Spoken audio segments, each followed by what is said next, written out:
Hello, everyone, and welcome to the Dyl Pickle Movie Network's, I think, our fourth episode of Draft Day, a show where we draft things, and we have lots of fun guests. But first, I'm going to bring on someone who is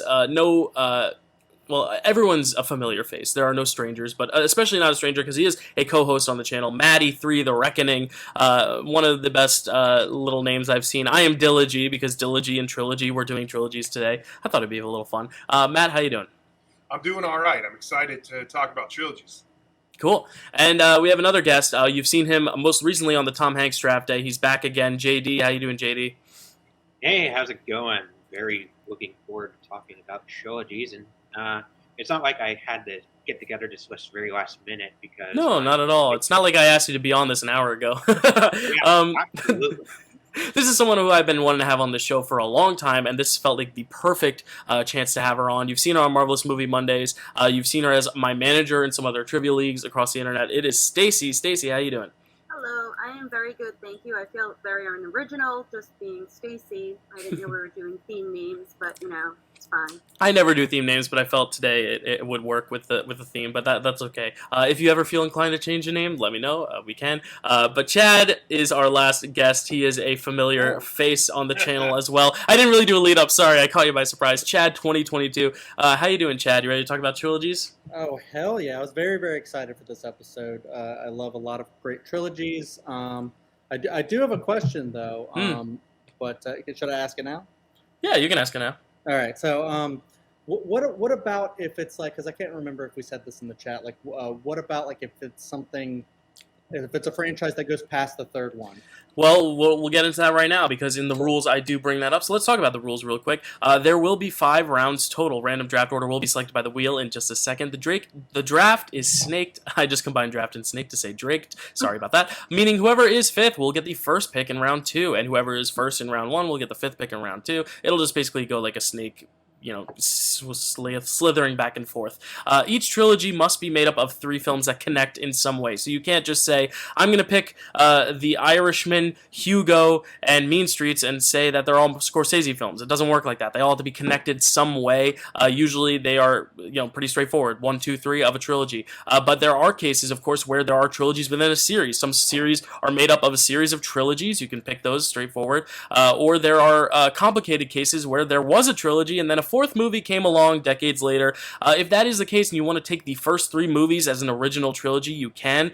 Movies that came out just so close to one another, like for example the Thor movies, you really can't take the first 3 Thor movies and call it the original Thor trilogy since Love and Thunder came out so soon after Ragnarok. But if it's a movie franchise, I won't spoil picks, but like a classic adventure franchise from like the 70s or 80s that later got revived, one movie in the 2000s or whatever, like you can pick that as it would just specify original trilogy. And of course we do have the veto in place, so if there is a pick that is a question, like you want to bring it up and say, hey, does this count, we can veto it if we don't think it counts. If 3 of the 4 other people think it should not count, then it will be vetoed. But if only 2 do or less, then you're free to pick that as your pick. I know with trilogies it's tough because there have been so many trilogies that have become quadrilogies, but if you can specify like 3 movies within a bigger franchise and call it something, then we're good. Whether it's this original trilogy or like name it after a character that is in all 3 that isn't in the rest or something like that, it'll kind of be a case-by-case basis. But remember, we are talking movies. They can be straight to video, straight to television movies, but they have to be movies. So as much as I want to pick Twin Peaks, I can't pick Twin Peaks because the first and third of that trilogy are series, even though the second one's a movie.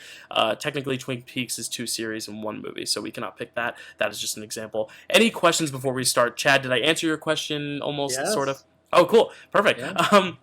So before I get into this wheel, I just want to bring up the last draft. Obviously, I always bring it up. Tom Hanks draft. It was probably our closest draft. Everyone got a vote somewhere in some place. I took a strong lead. The gap kind of narrowed out as the weeks went on, but I ultimately am still in first. But as we know, throughout the year, this is all up on the Facebook page. This is going to be open all year. So these drafts, at the end of the year, we will finally crown the winners for all of them because I want people to discover the show and be able to still vote on old drafts.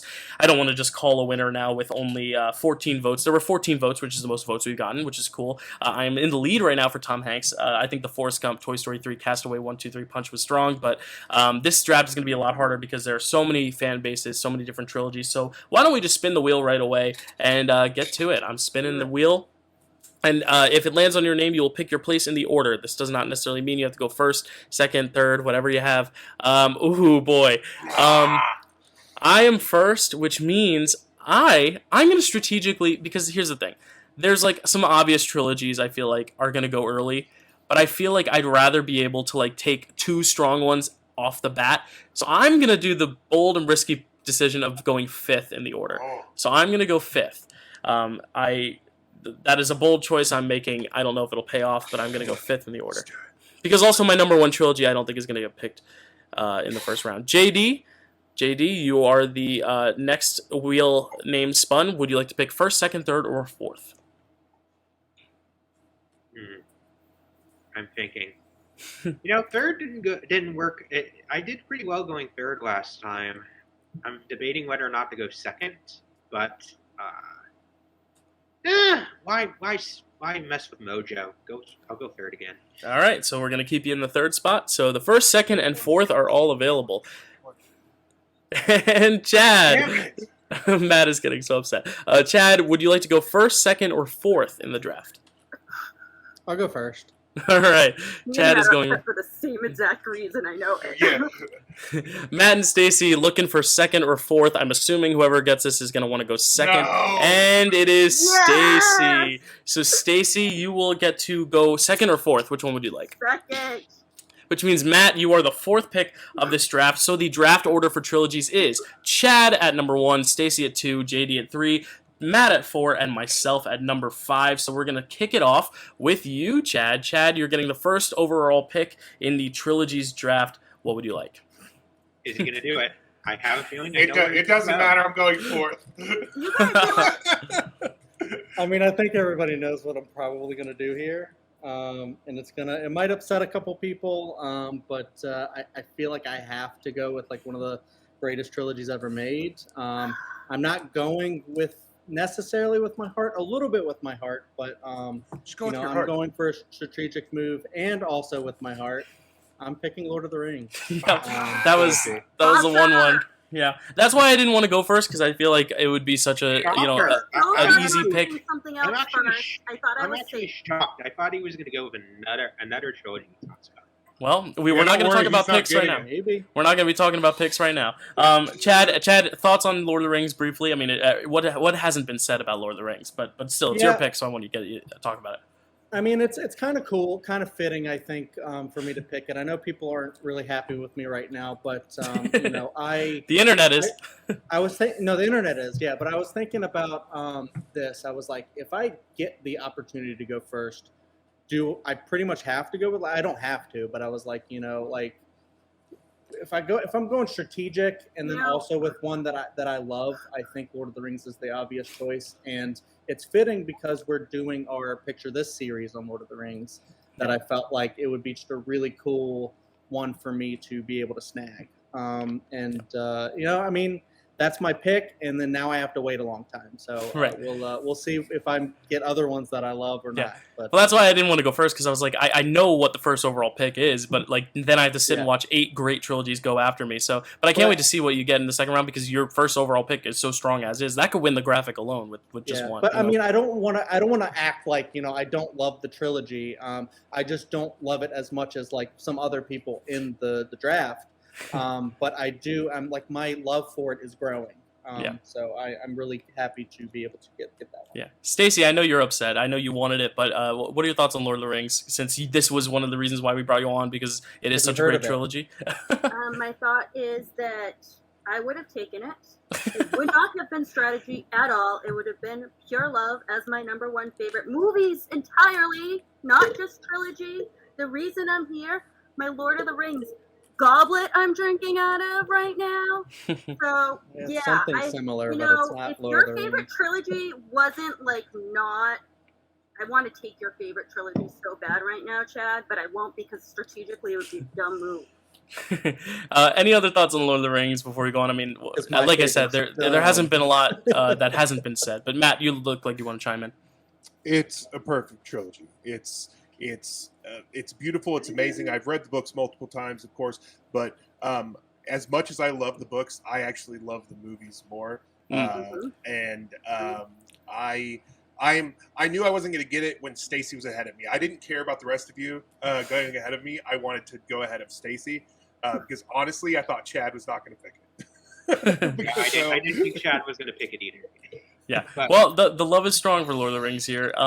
Question though, this rules out the other version of the trilogy, right? Like this is just the only Lord of the Rings pick, right? Where we can't say that the extendeds are on the board still, right? No, I think it mean, just No. wipes it all off. Okay, good. Like- I'm just making sure. The other Middle Earth trilogy, which I won't spoil, is but the extended version of Lord of the Rings. So Chad has every definitive version that you Yes. watch of Lord of the Rings at home. Whatever you want to do. If you want to combine the first two with the third extended, sure. But you're getting those three movies. Stacy, you still get a second pick. You still get the second overall pick of all the trilogies that aren't Lord of the Rings. What would you like to pick as your first overall pick in the draft? I mean, I guess I gotta go with the classic Star Wars. All right, Star Wars original trilogy. Yep. Cool. Give us your thoughts on that. My thoughts? This is completely strategic pick. I mean, I like them, but there's a lot I like a lot more. Mhm. But after Lord of the Rings was gone, it's about strategy. Cool. Anyone else have thoughts on the original trilogy? Again, it's like one of those that's just so popular that I don't think it's a bad pick at all. JD? No, I was gonna say it's also one of the rare ones where I think it actually gets better as it goes along. Because I think I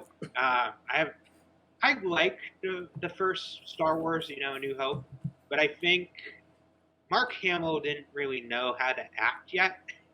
Yeah, Like true. he was on screen. I think he was trying to figure out, and by the end of the trilogy, he was one of the greatest characters of all time. But in the first one, I think it's partly offset to do with director, but it's one of the rare ones that gets better as it goes along. Yeah, I do agree in the fact that I like Return of the Jedi.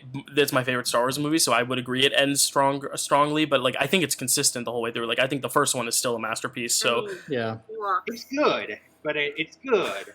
But I'm So not. Ewoks. It's good. And I think the cool thing about that one is it feels like one just like Lord of the Rings, where everybody kind of has their favorite, and it's not always the same. Even Mhm. though Empire's kind of overwhelming a lot of the times, people love that one. But I think it's not weird if your favorite is the original Star Wars or Return of the Jedi. But That's for right. me, I wouldn't have chosen this as a pick. Yeah, and I know Matt really wanted it probably too. Matt. Matt, are you getting more and more upset as it goes along? This was, as much as I love this, I mean, this was my childhood. I watched this so much as a kid. It's actually low on my list simply because I didn't expect to be able to get it, number one. And number two, as much as Star Wars, all of the Star Wars movies are really more of a love for me rather than quality cinema to me. I think they're quality cinema, but I think that every year movies better than those movies come out. So it's not. So I have a weird relationship with it, but I definitely would have. It would have definitely was a potential to be on my list because it's great. It's a fantastic pick, and it's going to look great on the graphic. Cool. Well, JD, you're next with your first pick in the first round. It's the third overall pick. So Star Wars original trilogy, Lord of the Rings are off the table. What would you like as your first overall pick? I know you were teasing it a little bit before we got on the stream, but I still have no idea what it is. So tell us. I don't know if you guys noticed my shirt. There you go. Yes. So Batman's my favorite character, comic book character of all time. I like more MCU characters than I like, DC. But Batman is still number one overall. So I have to, and this is all love. This may seem strategic. It's all love. I got to go to Dark Knight trilogy. Yep, that's a good one. That was high on my list. Christian Bale, to me, is my Batman. He's also my Bruce Wayne. I think in live action, he's the closest to have played both roles, both Bruce Wayne and Batman, correctly. Everybody else, for the most part, I think they either get one right or the other right. And we'll see what happens with Robert Pattinson's Batman. they were obviously more focused on the Batman part in the Batman. But to me, Christian Bale is the only one who's played both well. And I also, Batman Begins, most people say The Dark Knight is the best of the trilogy. Batman Begins is my favorite of the trilogy. To me, it is, to me, I love the dynamic between Picard, who's eventually will be Ra's al Ghul, and Bruce. I love their relationship. I think Scarecrow is such a creepy villain. Like for the first half of it, like there's so much, and it just Dark Knight, Joker, it's our definitive Joker, like it even Dark Knight Rises, like I think Bane is such a fascinating character, even though he's working for Marion Cotillard's character, Talia. Yeah, Talia. Even I was blanking for a second there. Even though she works for Talia, I think that he's a great. I always consider like Bane like Darth Vader. He's the Darth Vader of the joke. The Darth Vader to Marion Cotillard's Talia. Like and it ends so well. Yeah, I'm with you. I really like that third movie too. I don't think it's a bad. I think it's a step down from the first two, but I don't think it's bad by any means, and it keeps the consistency and tone too. So I think when you look at trilogies, an overall coherence between all three is also a big important part, which I think all these trilogies we mentioned so far has. So, Chad, what were you about to say? Yeah. Oh, I was just gonna say, yeah, I think we could spend like so much time like just on each movie on any of these trilogies that we've picked so far. Yeah. Especially with The Dark Knight, I think it's one of the greatest movies ever made. But I'm right there with JD. I think Batman Begins is fantastic, and I don't hate Rises either. I think it does have a really great through line. But yeah, it's a great pick, JD. That was high on my list as well. Cool. Any other thoughts, Matt? You seem upset. Well, Batman is my favorite fictional character. Like of all fictional characters. And he's my guy. It is upsetting because that definitely I wanted it on my list. Dark Knight Rises is a masterpiece, or The Dark Knight is a masterpiece. Dark Knight Rises is its only sin is that it's not as good as The Dark Knight. Like that's its basic thing. Like that's the problem with that movie is it's not as good as The Dark Knight. It's not a bad movie, despite how people try to say it is. So no, that's a great pick, obviously. I love it. Cool. Well, Matt, you do get the next pick, so you're finally going to get one that you love, even though of these three, I know you wanted at least two of them. So I wanted all of them. Like you say, Star Wars, Lord of the Rings, Batman, those are like my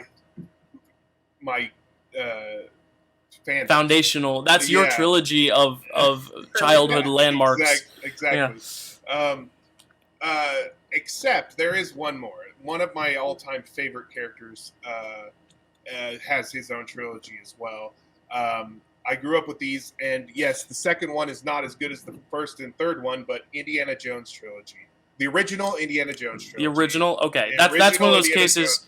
Yeah, that's one of those cases where it's not a trilogy anymore. As a franchise, there's four, but if you're picking the original trilogy, that is the first three. The original Indiana I'm down Jones for that. trilogy is what I'm going to pick. Yeah, the first and third movies in that trilogy, in my opinion, are masterpieces. They're both incredible movies. The third one is not as good. It's pretty low for me. However, the third act of that is as good as the other two movies are. The third act of Temple of Doom is as good as the rest of the series. So, for me, it's Indiana Jones. Cool. Any other thoughts on that? I mean, it wasn't even on my radar because initially I didn't think of it as a trilogy, but it counts, and it's a great trilogy, great character. Any other thoughts on Indiana Jones? Very high on my list. I actually like Indiana Jones. I watched Indiana Jones a lot more as a kid than I did Star Wars. Star Wars was my brother's thing. But like I said, I picked Star Wars strategically. I think it's a great pick. I'm a little upset it's not going to get back to me, but yeah, I think Indiana Jones is one of those where I think like the first one is fantastic. The third one is really great. And the second one is, I think, problematic, but then it's also very fun too.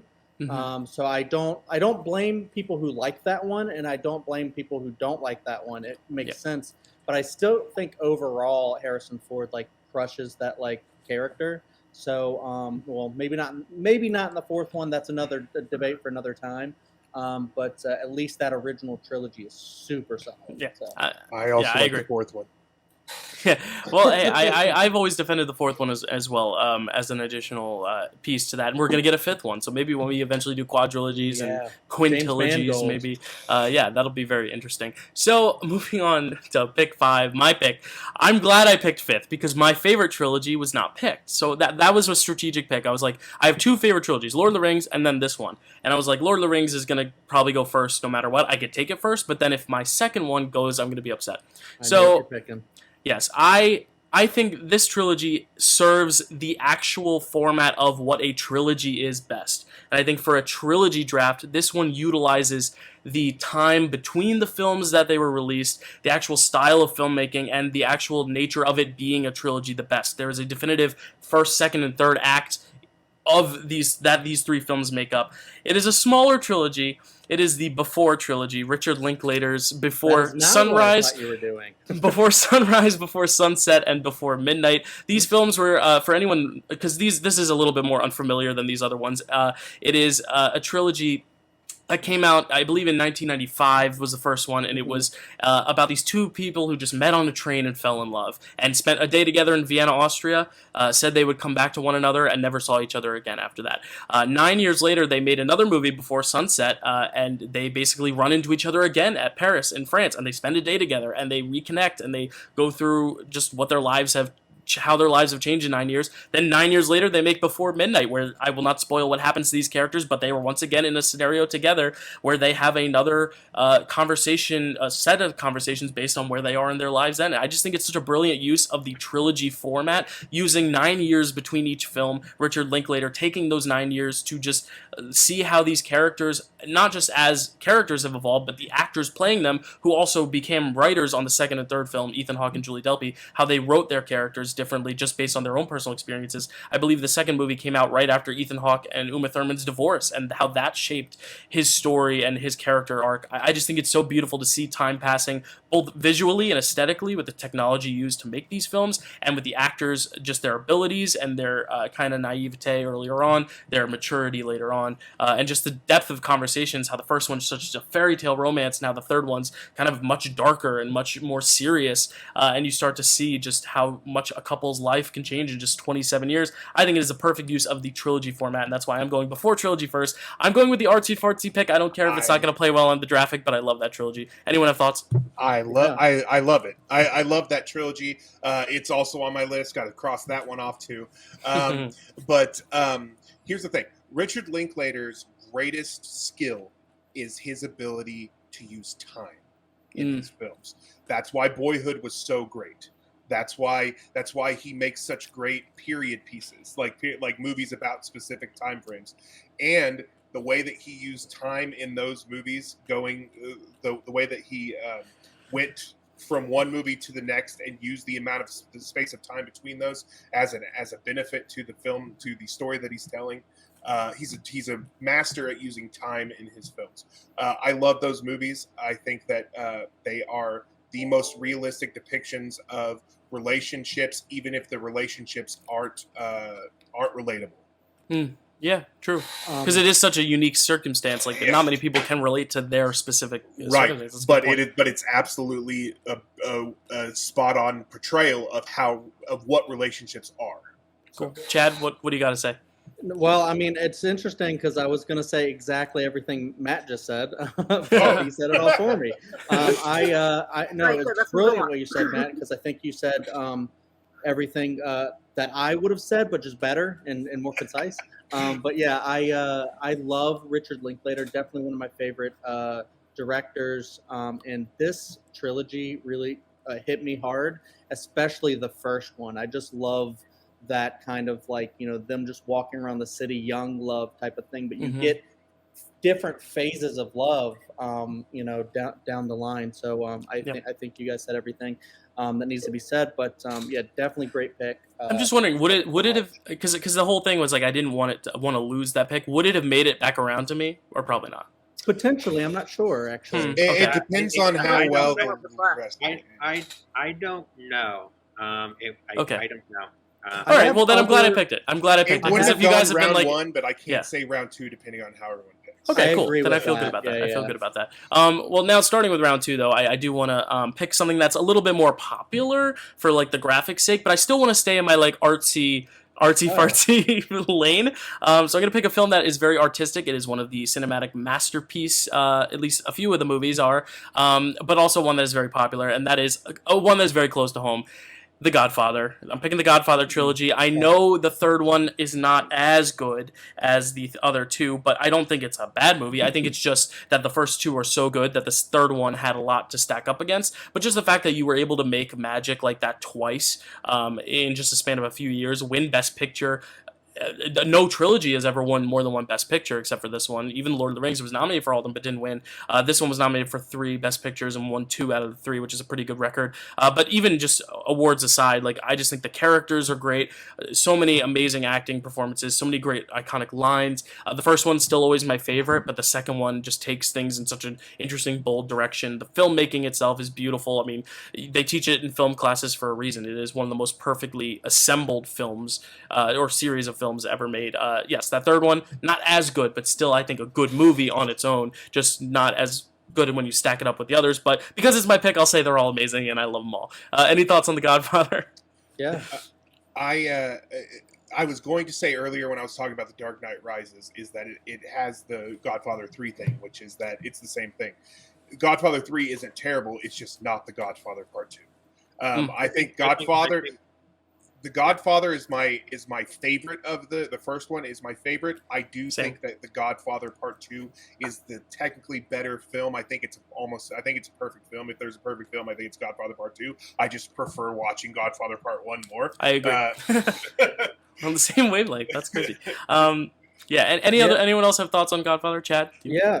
I actually saw The Godfather in IMAX recently, and I thought Yeah. that was pretty excellent. And it kind of revived my love for that movie. I think that movie might be actually the perfect one. I'm not sure. I've only seen the second one once, and I've never seen the third one. And that's why it's cool. not on my list. I'm waiting for Picture when we do This. our We'll get it. series on Picture This. So I believe in April or March of next year. I think March. I'm gonna watch it then. I don't know. But definitely great 2 films. If I would have picked it, it would have been just on the strength of those first 2 films. Mhm. But I think that's enough that, personally. Yeah, Yeah, because and even I the Indiana Jones and Dark Knight arguments, yeah, like the third one or there's one in the trilogy that is True. not as strong as the other two, but I think it's still strong in its own right. Yeah, So. and I've heard that from a lot of people that Mhm. it's not bad. It's just not Yeah. The first 2 are so great, but yeah. Right. Stacy, JD, any thoughts? I have a couple. I definitely rewatched the 3 of them recently when The Offer was coming on. So I will say I do think The Godfather is better than The Godfather Part 2. My personal opinion. I think they're both very strong though. I think if you said it's like a pick 'em, like you're saying which one. It's like tomato, like it's Right. like it's just I prefer. I think part 2 drags a little. Yep. But 3 is not bad. 3 is not, especially I think the recut that he did recently, Dakota. I actually saw that in theaters when that came out. I haven't seen that yet either. Said it's called The Godfather Coda: The Rise of Yeah. So he just recut the movie a bit. I think it's a better cut. It still has the same problems, but it's more streamlined. I just think I think the third one is problematic. It has a problematic storyline, and I think that's why I think The Godfather. That's why it's like people put it down a bit because that storyline, that one issue is just so. That's fair. Cool. Stacy, any thoughts? Nope, I'm just glad you didn't take my next 2 picks. Great. So we're gonna move on to pick 2. We might be able to get 1 or 2 more picks in before we take a break. Let's do this pick and then we'll see if we need to take a break. Matt, what is gonna be your second pick after the original Indiana Jones trilogy? It's really hard because there's some really great ones still on the board. I'm not going to list them, but I'm actually going to do one that we talked about yesterday, Dyl, that I did not think was going to be so high on my list, but the more I think about it, I think I have to pick it right now, and that is the Star Trek Genesis trilogy. That's Wrath of Khan, Search for Spock, and Voyage Home.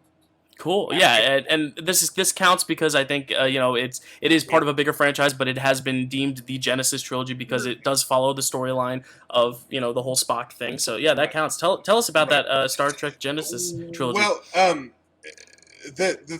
it's similar to a lot of the stuff we're talking about, where it has two great films and then one film that's not regarded as well. There's often a thing that's said up until the Kelvin timeline. People would say that only the even-numbered Star Trek movies were good. I think that Search for Spock is the exception to that, because while it's not as... Its only problem, again, like the other things, its only problem is that it's between two near-perfect films. Wrath of Khan and Voyage Home are so... Not only are they just good movies, well-made films with great stories, they're so watchable. Like, you could just pop either of those movies on randomly without having to go through the series or anything like that, randomly, and have a ball. Yeah, I love those. Voyage Home is actually my favorite. I know everyone loves Wrath of Khan, but Voyage Home, it's my whales, favorite too. Love it. Oh, It's cool. my favorite too. Voyage Home is also my favorite of the three. Wow, Chad, do you agree? No. Wait, what? We were all just saying Voyage the four of us Home? think the Voyage Home is the best of that trilogy, but what is your favorite of those? No, of those three? I'd say Wrath of Khan. I think Okay. the Voyage Home was fun, but it's very silly, and like a lot of like the earlier stuff, it takes a while for them to get to the whales. Right. I think, Mhm. but it's definitely a fun one.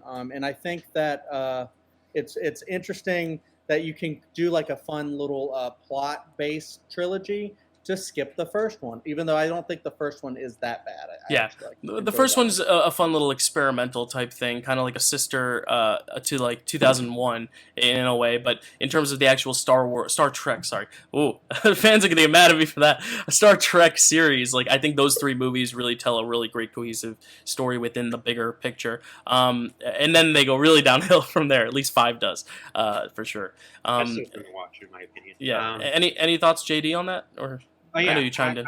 I actually, so when I got into like geek trivia, I watched a whole bunch of Star Trek movies for the first time, and I gotta say, I really found myself really enjoying the Star Trek movies. Like, I'm in agreement with the other three of you. Like, I think Voyage Home is the best of the trilogy. I think, to me, the Star Trek that I really like is more the adventure, episodic kind of Star Trek, and to me, that's like Voyage Home in a nutshell. It's like, we're boldly going where no man has ever gone before, and this time we're going to go back in time. And I just like it. I think that's the kind of Star Trek I really, really like. I really enjoy. So Cool. yeah, I'm in full. Cool. All right, so we are going to take a short break. It is on our end. We had a little bit of a break point. We will be back in just a bit for the third pick, which is going to be yours, JD, of round 2. So stick around. We'll be right back after a word from the channel. You have asked me time and time again if I'll play another match, but the answer is no. Bucky Barnes. All right, I won my match against Zach. I'm very content being 1-0 and just retiring from there. As for me, I'm just going to play cool and enjoy hosting for a little while, but if the time arises where someone wants to throw a challenge out of me, they can, but I don't know if I'll accept it. I would say I would like to come back after I have bested some of these other morons who play this game. Killmonger? That is correct, and that is a perfect 10 out of 10 for Noah. I'll say MIT. And your winner. Going forward, Noah, you said you might want to rematch with Carrie. Is there anyone else that you've seen either in past or you want to call out to join the league to perhaps face? You know, it always be fun to play her counterpart, Chad. And I'd love to play against my husband. It looks like Noah and Carrie both want a stab at Chad. Maybe a triple threat match is up for grabs maybe in the future. Maybe we'll put Noah, Carrie, and Chad in a match together. That might be something fun. I will play another match, but you have to let me pick the competitor. I mean, this is a children's show, so I decided get rid of that name altogether. Yeah, I've got a name for you. Matt Fisto. Both your wife Carrie and your friend Noah want to face you, so would you be up to doing a triple threat match with them? Absolutely. Yeah.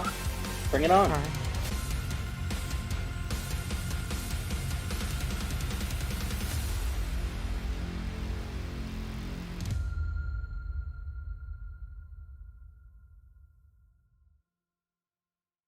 So now we're back. Hope you enjoyed that little ad break, whatever it was. I'm sure I'll fill it with something exciting. Moving on to round two, pick three. JD, you're on the clock. What would you like to pick as your second pick following the Dark Knight trilogy?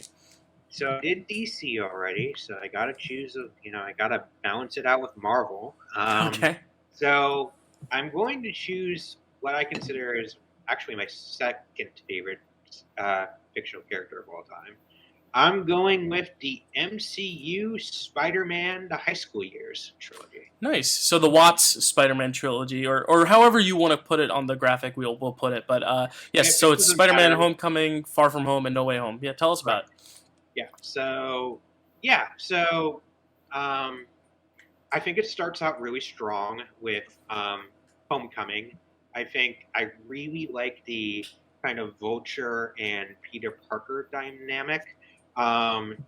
There's just they're just two people who are trying to prove themselves, and it's a begrudging rivalry, and I kind of like the begrudging respect that they have for one another. And I also just when I think of Peter Parker in a kind of show Peter Parker in one scene, it's Homecoming, the rubble, when he's under the rubble, he's like, "Oh, you can do it," and that to me is like, you can do it, just pumping up. He's literally like agonizing in pain. That to me is Spider-Man. So I also, you also have No Way Home, which what can I say about No Way Home that hasn't already been said?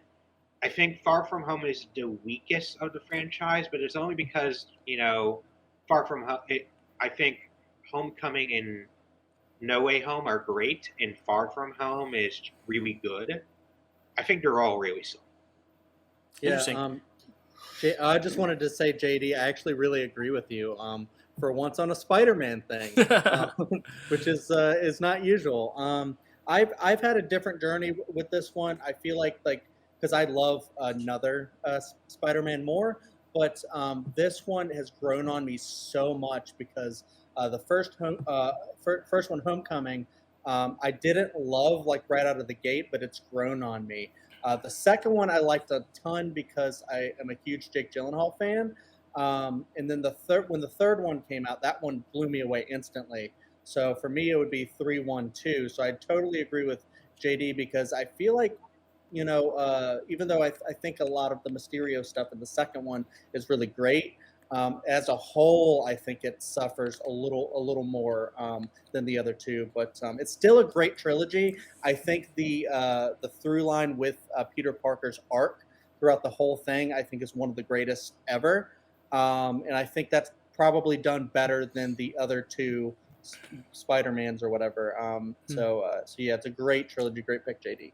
Yeah, JD, it's a good pick also because of the popularity. I mean, No Way Home is the biggest movie of the last year. It is a huge phenomenon still. People are still talking about it in regards to the future of the MCU. So I think it's a good pick. I actually am one of those people who's not a fan of Homecoming because I think it's too much Iron Man, not enough Spider-Man. But the Vulture stuff, like you said, is very good. I just think the action and actual MCU stuff doesn't match up with the actual Peter Parker, Michael Keaton, high school stuff. But I think it's a good trilogy. I mean, it is very also tonally consistent. It works well when you watch them all three together in painting this portrait of a different type of Spider-Man than we're used to seeing. And it's the first of the MCU trilogies to go. I know there's still a few more on the board, so that's exciting. We're getting some MCU on here. It's going to play really well in a graphic. Matt or Stacy, any thoughts on that? I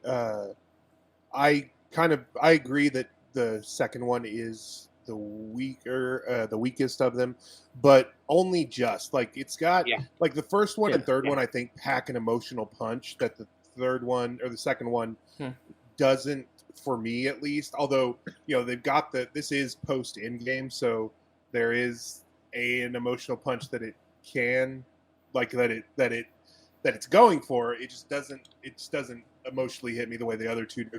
However, the Mysterio stuff is stuff that I've wanted to see in a live action movie for my whole life, basically, and so I was really happy to see that stuff. Cool. Stacy, you a fan of these movies? I mean, I'm sure you are. Yeah, I got my Night Monkey pop up there. Nice. So I agree, though, that despite my Night Monkey pop, that the second is the weakest, but as a trilogy, and none of these are my absolute favorite movies in the MCU, but as a trilogy, I think it's my favorite trilogy of movies in the MCU as a whole. Nice. I really like all of them. I think it's a really strong pick. It was in my top 10 on my list. And Cool. Well, Stacy, we're going to find out another one of your top 10 on your list, hopefully, because you have the next pick. So, Stacy, take it away. What would you like as your second pick and the fourth pick in the second round following the Star Wars original trilogy? Take it away. Well, I guess I'm just an 80s girl at heart because I'm going back to the future. Nice. Interesting. Not interesting because it's not a good trilogy. I just thought you were going somewhere else still, but tell us your thoughts. Hopefully coming if Chad doesn't break my heart for the second time tonight. Okay. What do you love about Back to the Future, Stacey? I grew up with it. The first one I've seen so many times. It was a staple of my childhood, like Matt always likes to say. The second one is I like some of the darker stuff with the Biff rewriting of the future, but the third one is just such campy Western fun. Yeah. And I just think as a whole, they're a lot of fun. Yeah, I think it's one of those trilogies where like the first one is the classic, but the other two like definitely embrace the tone and style of the first two, of the first one as well. Telling interesting stories and taking it in different directions than you'd expect. It doesn't retread the same thing over and over again. It tries to do something new with it, which I appreciate and I like. Anyone else? Any thoughts on Back to the Future? Matt, do you have any thoughts? Because I know you're an '80s kid. I am. I love Back to the Future. I watched them ad nauseum when I was a kid, just like a lot of these. But I agree. The first one is classic. Like if you're going to sit down and watch one, like that's definitely the one. I've always been a big fan of 3. I know a lot of people don't like the third one, but I really like the third one a lot. Also, I love all 3. The second one stands out to me, and that's and has the distinction of being the one that Elizabeth Shue takes over in, and she was one of my childhood crushes. So she still is. I still love Elizabeth Shue with all of my heart. So that it has that going for it. But yeah, classic trilogy. It's on my list. I'm sad to see it go. Cool. Any other thoughts, Chad? Yeah. I agree. I think that the first one is the best one. It's the classic one. Obviously, I think that's pretty obvious to most people. Maybe not. I don't know. The second one has downgraded a lot for me over time. There's a lot of really great stuff in it, but I think as a whole, it's not that great of a movie. And I do agree that the third one is actually pretty underrated. I think it's a lot of the stuff with what's his face, the behind the scenes with his dad. With Crispin Glover. Yeah. Yes, Crispin Glover. That stuff kind of turns me off to it as well. But as a trilogy, like a fun adventure trilogy, I think it's like one of the best picks you can do. So good job, Stacy. Cool. I'm so afraid. Well, Chad now gets 2 picks back to back. It's come around. I am shocked that a certain trilogy hasn't been picked yet. I don't know if he's going to pick it or not. But let's see. Chad gets 2 picks in a row. So, Chad, what is going to be your second pick? Following Lord of the Rings, already heavy hitter. This is tough because I know what I think Stacy's talking about, and I was thinking about picking the one that I'm thinking of that I'm not sure if that's exactly what she was talking about. And I was definitely going to pick it. Now I'm thinking about maybe leaving it for her because there are other things that I do adore, and I might go like more my heart, but also kind of a graphic. So my first one, I'm definitely gonna do it. I hope it doesn't upset Dylan too much, but I'm gonna take Toy Story, the original Toy Story trilogy. The Andy trilogy. Gotcha. So Toy Story, Andy trilogy. So the first 3 movies, basically. Yeah, because the fourth one continues on a different path. Cool. Yeah. Go ahead. Tell me about that. Tell me about Toy Story, Andy trilogy.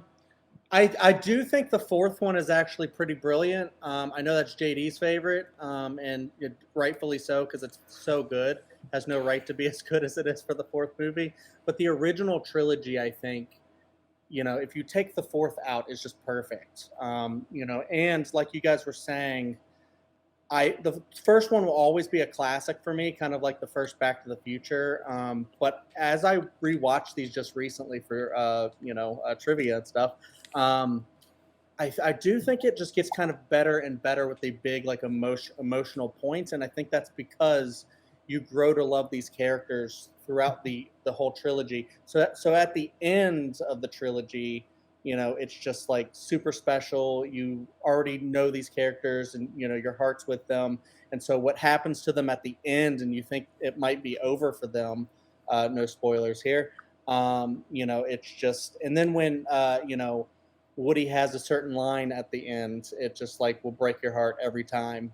But also joyous because it was the right decision, and I don't know. It's just a perfect trilogy in my mind, and I love it to death. Yeah, and the reason I didn't, go, so. I was gonna say the reason I didn't pick it, and the reason it wasn't even on my list, is because I love watching them as a foursome now, and I like including that fourth one with it, to where like I look at it as a quadrilogy. Yes, the Andy stuff is its own trilogy, but whenever I watch the third one, I watch the fourth one afterwards. Like I kind of sit down and watch them as a whole. So the trilogy itself on its own isn't something I revisit as much, but it is a great trilogy. And if were drafting in 2011, this would be my number one pick, because this is I think a perfect arc, especially just with Andy and the toys and the camaraderie and that whole journey. It's a perfect ending to a trilogy. Yes, we get another ending in Toy Story 4, but like this feels like my definitive ending for so long. It was, and it's such a beautiful trilogy. So I don't fault you for picking it. And I'll have to say this is the 10th pick of this draft.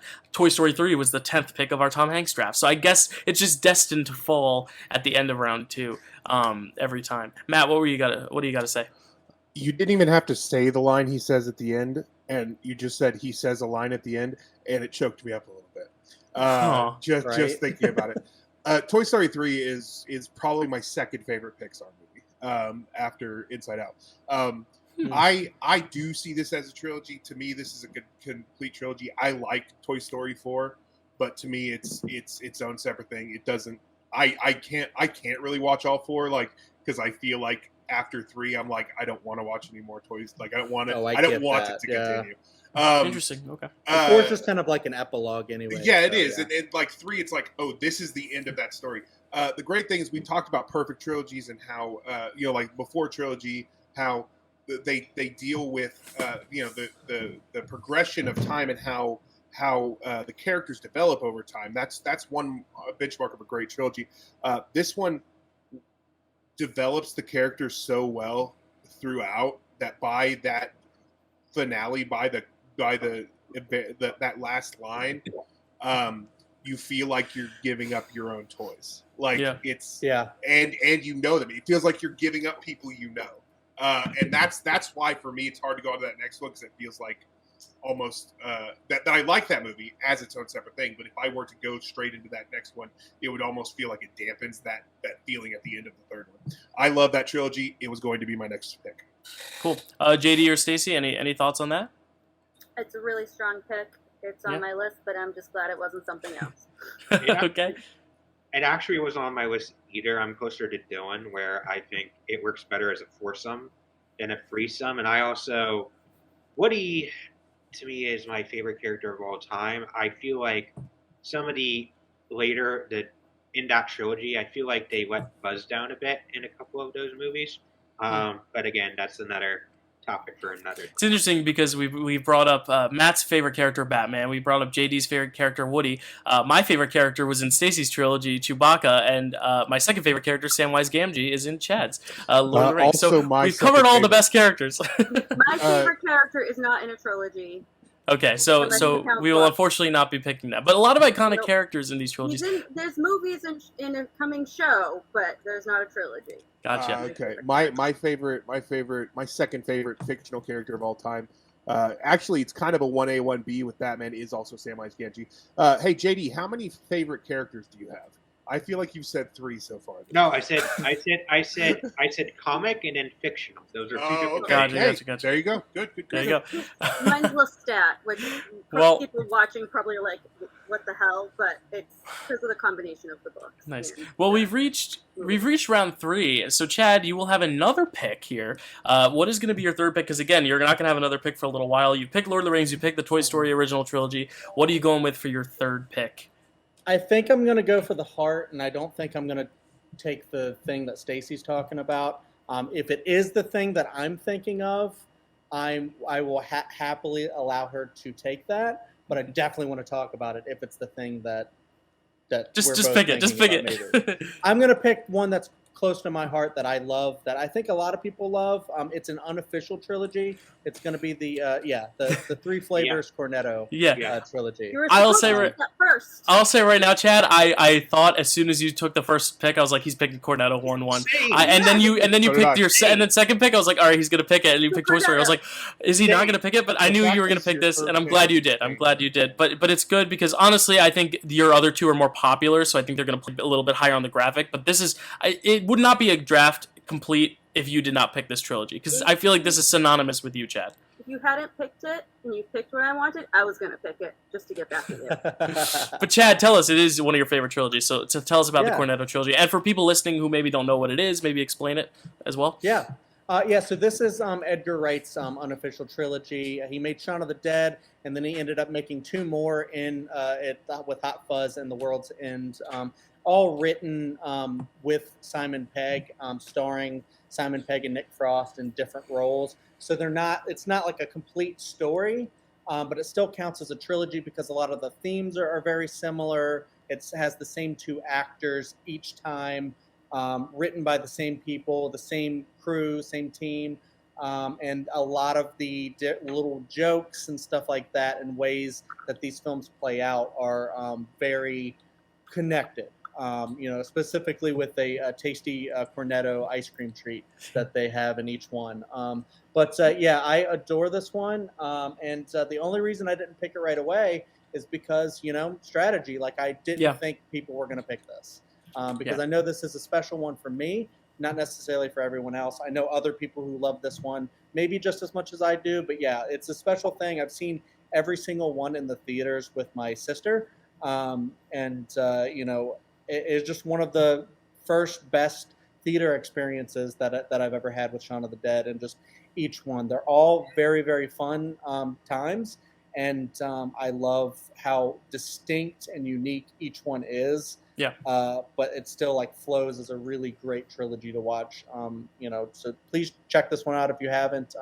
They're great movies. Yeah, I believe all of us have seen it. So why don't you just go around and say little thoughts on what is your favorite? Because I don't know. It's hard to pick a favorite because these three are almost as consistent can be. I think of all these trilogies, this is one of the very few where I can't pick a favorite because I like them all equally. Same. I can but- pick it. Matt, what is Maybe your favorite? Sean, but I love these movies. I thought about picking it round one. So did I, but yeah. for different reasons. No, I think there's similar reasons, but also because I love it. It was. I wouldn't have done it for vindictive reasons if I didn't love it so much, and I almost did. So, for me, it's Shaun of the Dead. Shaun of the Dead is number one. I love the other two. I love this whole trilogy. I remember it also used to be called the Blood and Ice Cream trilogy, which is a great trilogy name also. But Shaun of the Dead was such a surprise. If you didn't know who Edgar Wright was, if you didn't watch Spaced, if you didn't really know anything about that, it was such a surprise because it was marketed as though it were a parody of Dawn of the Dead. And it kind of was. In a way, but in a way, all of these are a send up of a genre, and that's what they're doing with it, and that's all this is. It's if you look at it, and when I finally watched it, I was like, this stands on its own 2 feet. It does not need its namesake, to make sense. It's brilliantly written. It's so funny and original. I absolutely love that. I still watch it yearly to this day, and I think it's one of the funniest movies ever made.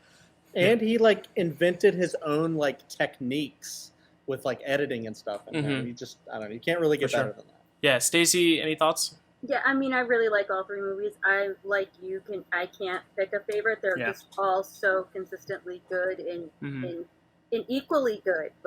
I try to think, and then I'm like, what? Cut. So, hopefully, if people haven't seen them, they check them out because they're a real lot of fun.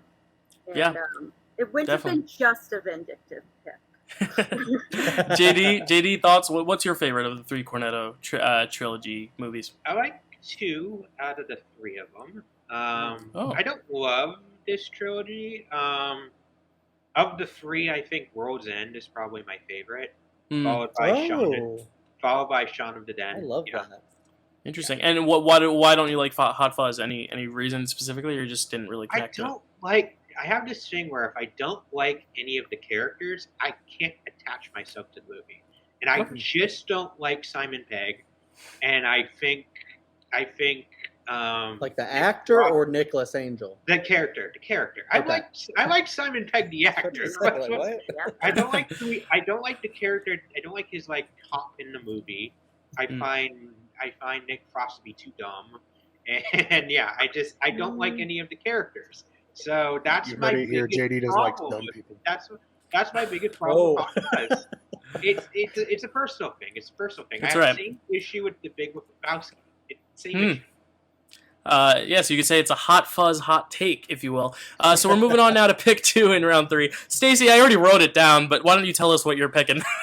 How to Train Your Dragon. Yes, we knew it was. I was shocked you waited 3 rounds for that. Chad waited 3 rounds for Cornetto. You guys played risky, but it paid off because you guys got your picks. I Tell us about forgot How to Train Your Chad had Dragon. 2 in a row, to be honest with you, and I figured he'd take Cornetto, and then when I realized he had 2 in a row, I was real scared, and I appreciate you leaving it for me because it would have ripped my heart out. 'cause This was next on my list as well. Tell us Yeah. about it. It's so Well, beautiful. I want to talk I about it believe after the first her. one is a perfect movie. For Mhm. me, it has absolutely everything you could want in a movie, and you guys have, I'm sure, seen me say it a bunch of times. It's got the father and son story, the budding romance story. Toothless is basically the boy and his dog story. It's got adventure, it's got suspense, it makes me cry, it makes me laugh.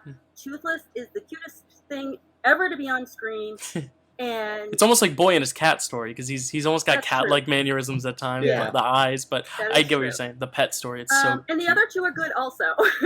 Yes. The third one, I don't want any spoilers, but the third one I actually resisted seeing for a long time because I love the character so much that I just knew it was going to break my heart, and I was It's- just like, I can't. It's got do the it. Toy Story 3 vibe of like at the end where you're like, Yeah. oh, like it has to happen the way it does, but it's also sad, but it's Right. beautiful. It's actually my favorite of the 3 is the third one, just because I think it's because of the surprise factor, because you don't expect the third film in a DreamWorks trilogy to be the best or to even Mhm. be as good as the others, and then you just watch it. And I was just bawling my eyes out. It was so good. yeah. Chad, what do you have to say about it? Yeah, I actually had to rewatch this whole entire trilogy for a debate recently where I was like, How to Train Your Dragon is better than Shrek, which it is as a franchise. And even the first movie is better than the original Shrek. Sorry to break anybody's hearts with that. But yeah, everything Stacy said, all of the elements is yes. As a trilogy, I think this one's perfect. I like it more than Lord of the Rings. You heard it here first. But... and it's because I think, Lord of the Rings, I agree with Matt. It's perfect, whatever. But How to Train Your Dragon, I think, hits me more. And I think it's the reason is because of the reason Stacy avoided the third one. Because I've been on record saying that the second one is my favorite, and it's been fluctuating so much. I'm like, no, the first one's the best. No, the second one's still the best. No, wait, because each film has something fantastic in them. The second one has like a big battle, like the Lord of the Rings does, like a big battle sequence, and the animation style that they do is just handles it perfectly. The first one has great father-son moments with you just gestured to all of me, and I'm proud to have you as a son, just stuff like that. But then the third one is one of the most, it's kind of like Toy Story 4, where it's like one of the most mature animated films I've ever seen, where it's like, we can't be together because we're in danger if we're together. We have to split up. And, so, I guess no spoilers, but there's a sad thing that happens, and then almost immediately after, a joyous thing that happens. I think they handle that thing so well. So I totally understand why The Hidden World is Dylan's favorite, because it's also kind of my favorite. I don't know. All 3 of them are my favorite because they're so good now to me. And I really wanted to pick this one, but I knew Stacy really wanted it, so I gifted it to her. But I also was struggling because I was like, I love three flavors and I love Toy Story, so I was like, I'll give it to her, but I wanted to talk about it as well. Yeah. So I fucking love those movies. Any other thoughts? Yeah. Jay Baruchel had an amazing 2010. He was in How to Train Your Dragon. He was in She's Out of My League as the main romantic male lead. And he was in Sorcerer's Apprentice, which was a surprisingly okay big budget Disney film. And I really wish the strength of those three movies, which were all ranged from great to pretty good, would have propelled his career in a way that would have he does fine, but I really thought that was gonna. Yeah, he does fine. I thought he was gonna become like big. Anyway, I love this. I love this trilogy as well. The same way that the Before trilogy perfectly encapsulates what it is to be in relationships and how relationships grow in an unrelatable way. This perfectly encapsulates growing up, but in a way, just in an unrelatable way. It is a perfect allegory for growing up. These films, and I absolutely adore them. And for me, the first one is great. It's just an incredible film. Then it's 3 and then 2, but I love them all so much. And every movie in this franchise is better than every Shrek movie.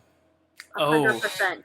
Okay, that's okay. Well said, Matt. We're not talking about Shrek today, so I'll hold this conversation for another time. Anyway, JD, what is going to be here? No, I agree. I think all the movies are very, very good. But I have a fondness for the first 2 Shrek films. It is. But the last 2 Shrek films. Ugh. Yeah, okay, there you go.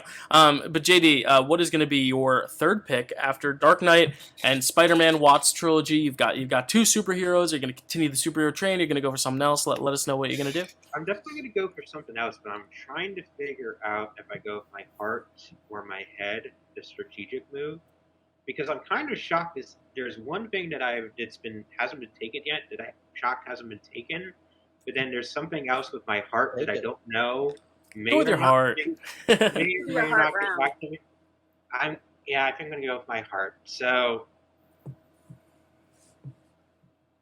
I'm going to go Austin Powers. Oh, you were doing a thing. I was like, I thought you were thinking. Oh, okay. I didn't even write this one down because spoiler alert, have never seen an Austin Powers movie. So tell us, JD, why do you love Austin Powers? Tell us. Oh my God. Oh, so 1997 is a pretty big year for me in my kind of film education. So that was the first year I saw Jurassic Park. This is also the year that I saw Austin Powers for the first time on VHS. And I kind of explain to the kids what that is. So it's a parody. It's a parody take on the spy genre by Mike Myers. He plays a number of different characters in the movie. So he's like a James Bond, 60s, playing like the James Bond of the 60s, who then gets teleported back to the 90s. And it is one of the most funniest but heartfelt movie trilogies that I think I've seen in a while. I'm not normally a fan of potty humor, but when it's done well, it is done. There's a scene where he's fighting. So there's a scene with a henchman who it's the henchman and he likes Lucky Charms and it's in a bathroom stall. And then all of a sudden Tom Arnold is like a rich Texan billionaire, and he's like, "Who does number 2 work for?" But that scene doesn't work unless you have Tom Arnold's reaction, where he's like, "Oh, there you go, buddy. There you go. Show him who's boss." And to me, it's just it still holds up. This trilogy, 20 years later, still holds up. And I wish, by God, they do a 4th.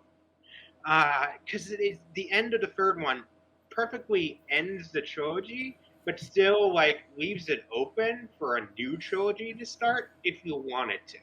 God, it's kind of weird how big that franchise was at that time, and no one really talks about it still. The 3rd one was so big that they had Tom Cruise show up and be Austin Powers in an Austin Powers in franchise Austin Powers Michael movie. Caine And plays his dad. That's how big the fucking franchise was. But I agree with JD. It's a solid pick. I didn't put it on my list because I just haven't seen it in a very long time, and there's just so many that I love more. But it is a solid pick. It's a very funny franchise, and it's weird that I think it's kind of a lightning in a bottle with the 2 Wayne's Worlds then the 3 Austin Powers, and then like he tried Love Guru, and that did not go well for him. And then his career ended for a very long, and of course Shrek, but and his career ended for a very long time after that with similar kind of humor, but I think he went too far there. But Austin Powers is kind of perfect. Cool. So I'm old, and I actually saw all these in the theater. That's you out of 3 out of the theater. Yeah, I saw all of them in the theater. I haven't had a lot of desire to watch them. I mean, I've seen them since then, but not in a very long time. I haven't had really much of a desire to ever watch them again, but I do still quote them. Who does number 2 work for? Comes out of my mouth on a very regular basis. That's great. This one is not on my list. I had considered it, but I actually struck it from my list for a simple reason, and that is that I think the first movie is classic. It's so good. It's almost a masterpiece. It's such a good James Bond send up. It's and he made these movies because his dad loved James Bond, and so he wanted to make movies that his dad would like. That's great. The second one I think is very solid. It's a really good movie. I hate Goldmember. I hate that movie. So that's the reason that it didn't get on me. Is the first two are so solid. I hate that movie so much.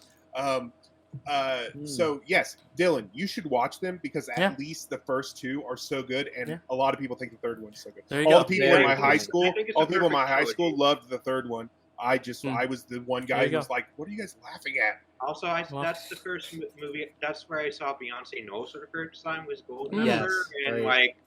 She was in. I started to feel things that I hadn't felt before, and Okay. She was in the Spy Who Shagged. I think for the sake of the time, we'll move on. But you heard it here first, people. Matt does not like number 3, but he thinks he's very fond of a solid number 2. So here we go. Moving on to pick 4 in round 3, Matt. What are you gonna pick as your third pick in the draft? Oh, jeez. This is kind of hard because I'm legitimately between 2, and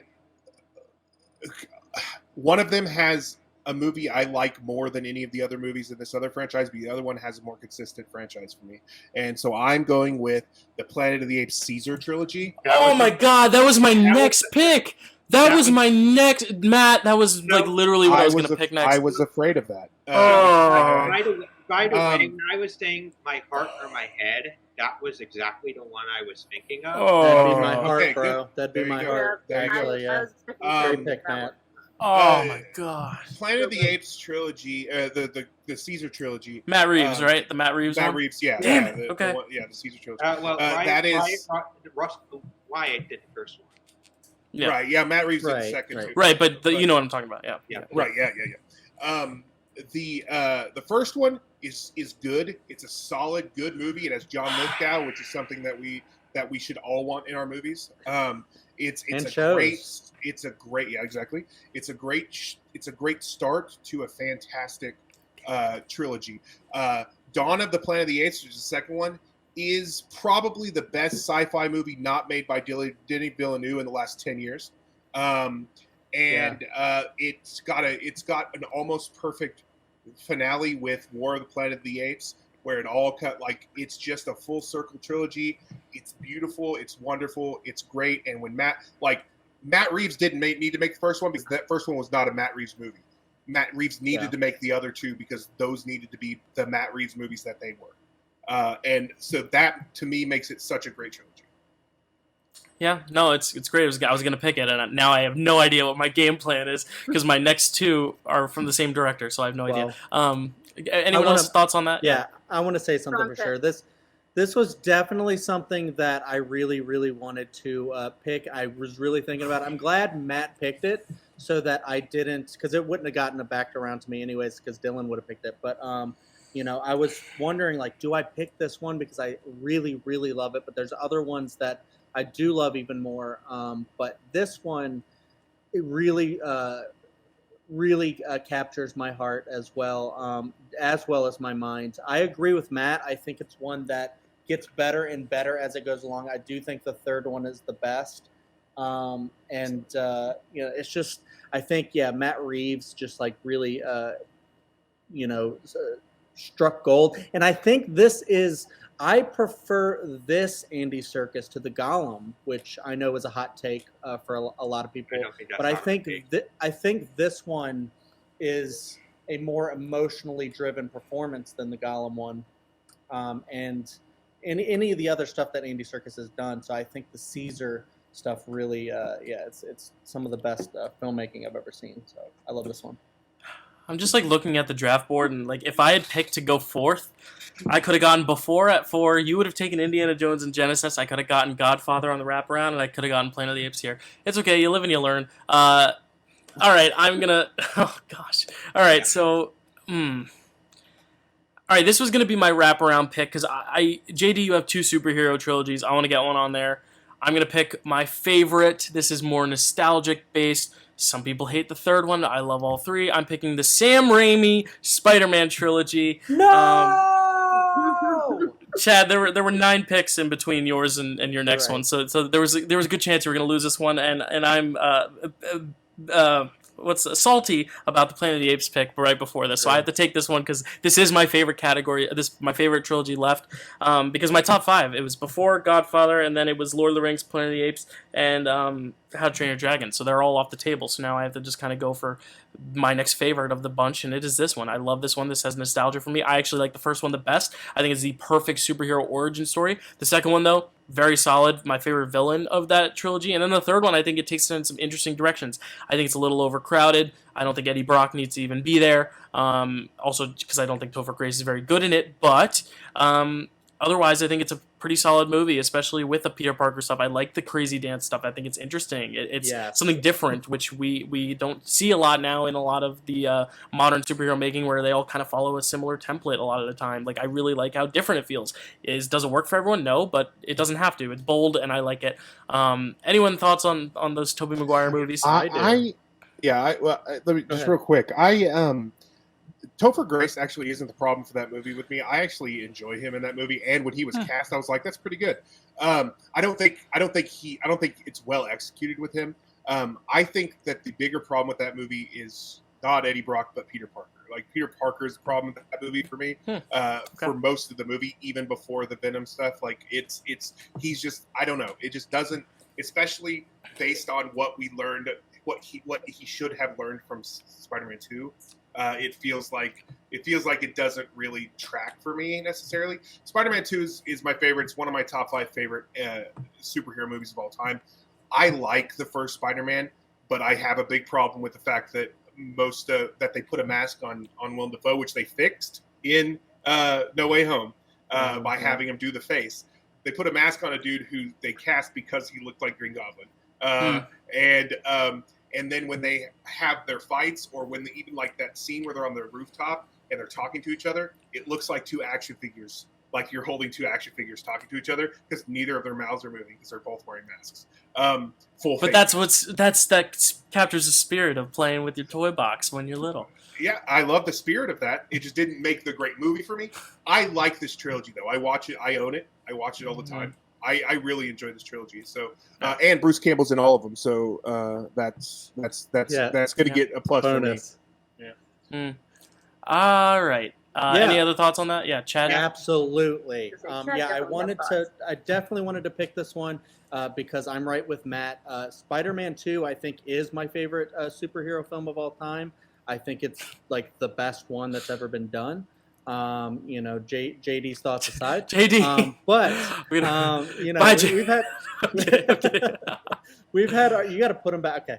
We've had our debate about this, but I do think it's like one of the best ever made. I love Sam Raimi so much just as a filmmaker, and so the third one definitely does click for me.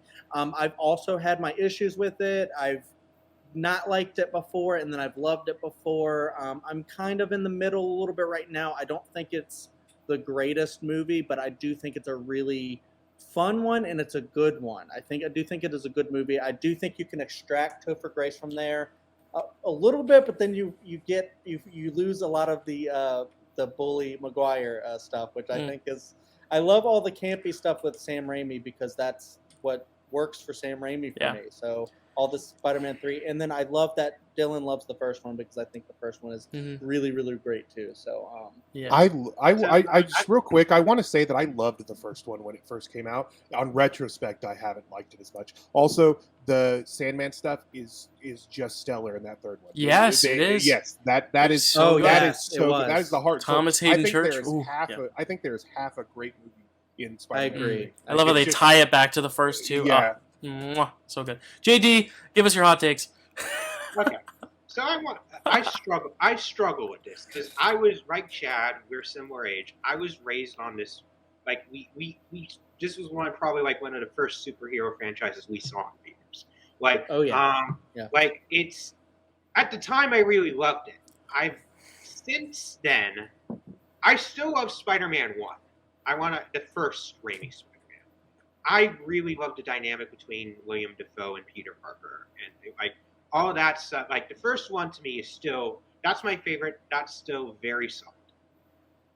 Number 2, my biggest problem with the trilogy in general is the Mary Jane and the Peter Parker relationship. I just don't buy them as a couple. That was always that's my biggest problem with Spider-Man 2. It's fine. I'm not saying it's the worst movie ever made, but that subplot takes a whole chunk of Spider-Man 2 and 3 that it's at times while I love Doc Ock and Peter Parker's relationship in it, I have to watch all the other Mary Jane and Peter Parker stuff, and it just takes me out of the movie. And that's that's fair. Similar with Sandman.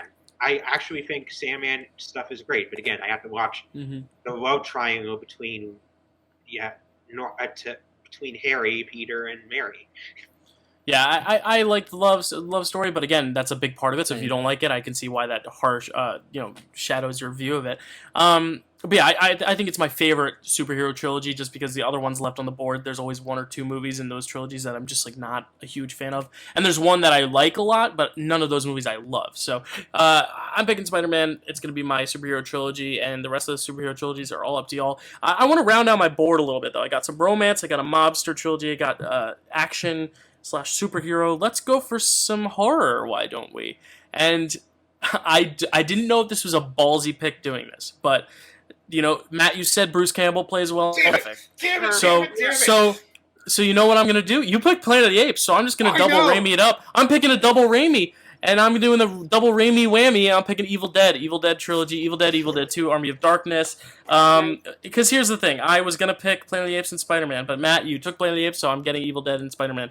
I just love Raimi, and I think I owe it to him because I didn't love his last movie to show all the love that I have for him elsewhere. And that's the thing, is I want to show I still love you, Sam Raimi. This is my way to win back your love, Sam Raimi, by picking your 2 best trilogies. I think this is the best horror trilogy ever. I think horror has a reputation of the sequels just don't live up to the original. I think some franchises have done it well, but a lot of those franchises are not eligible now because of all the movies in them. But this one is only 3 movies. The other one is, I think, a remake, right? So it's not connected to these 3.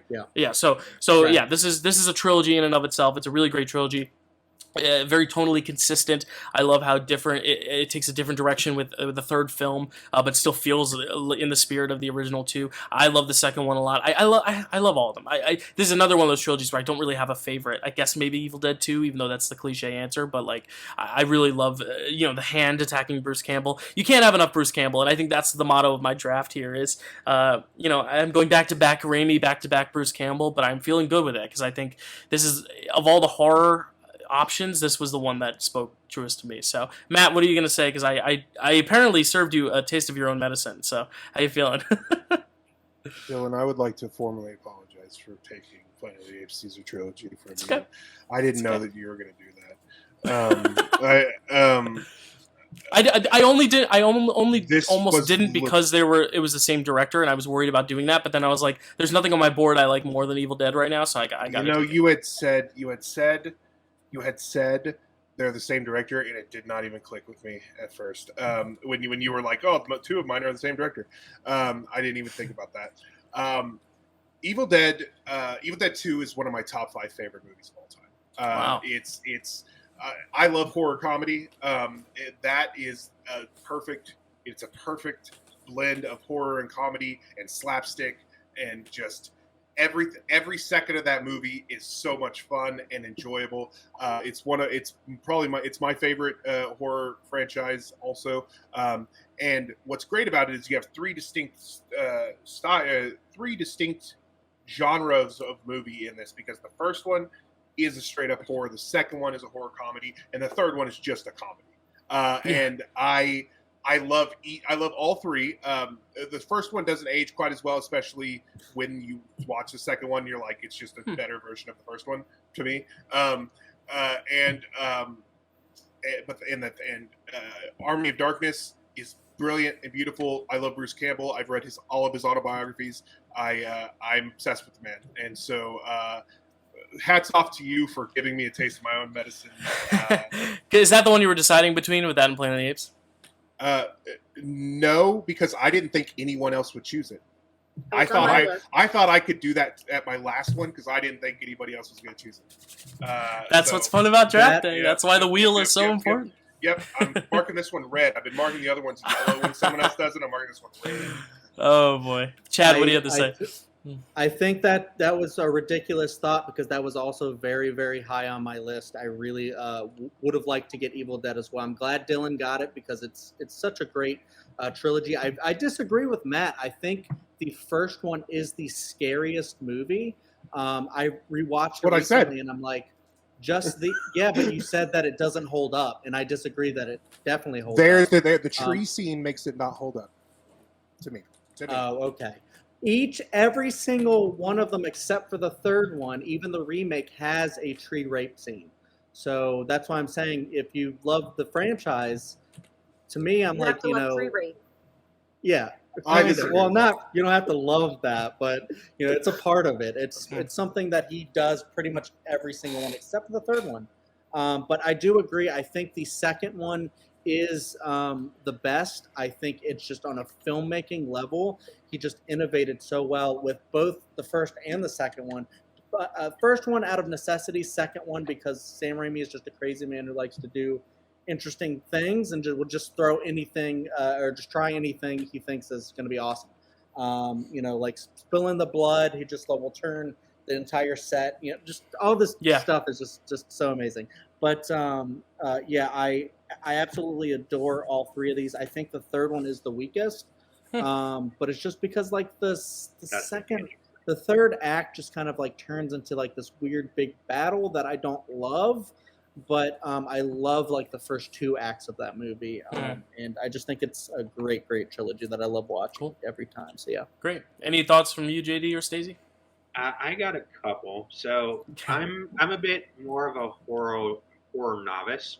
So I hadn't watched these for the first time till very recently. That being said, I like them. I think I disagree with Chad. I think the third one was Army of Darkness is my favorite. I just think it's so off the wall bizarre that it is.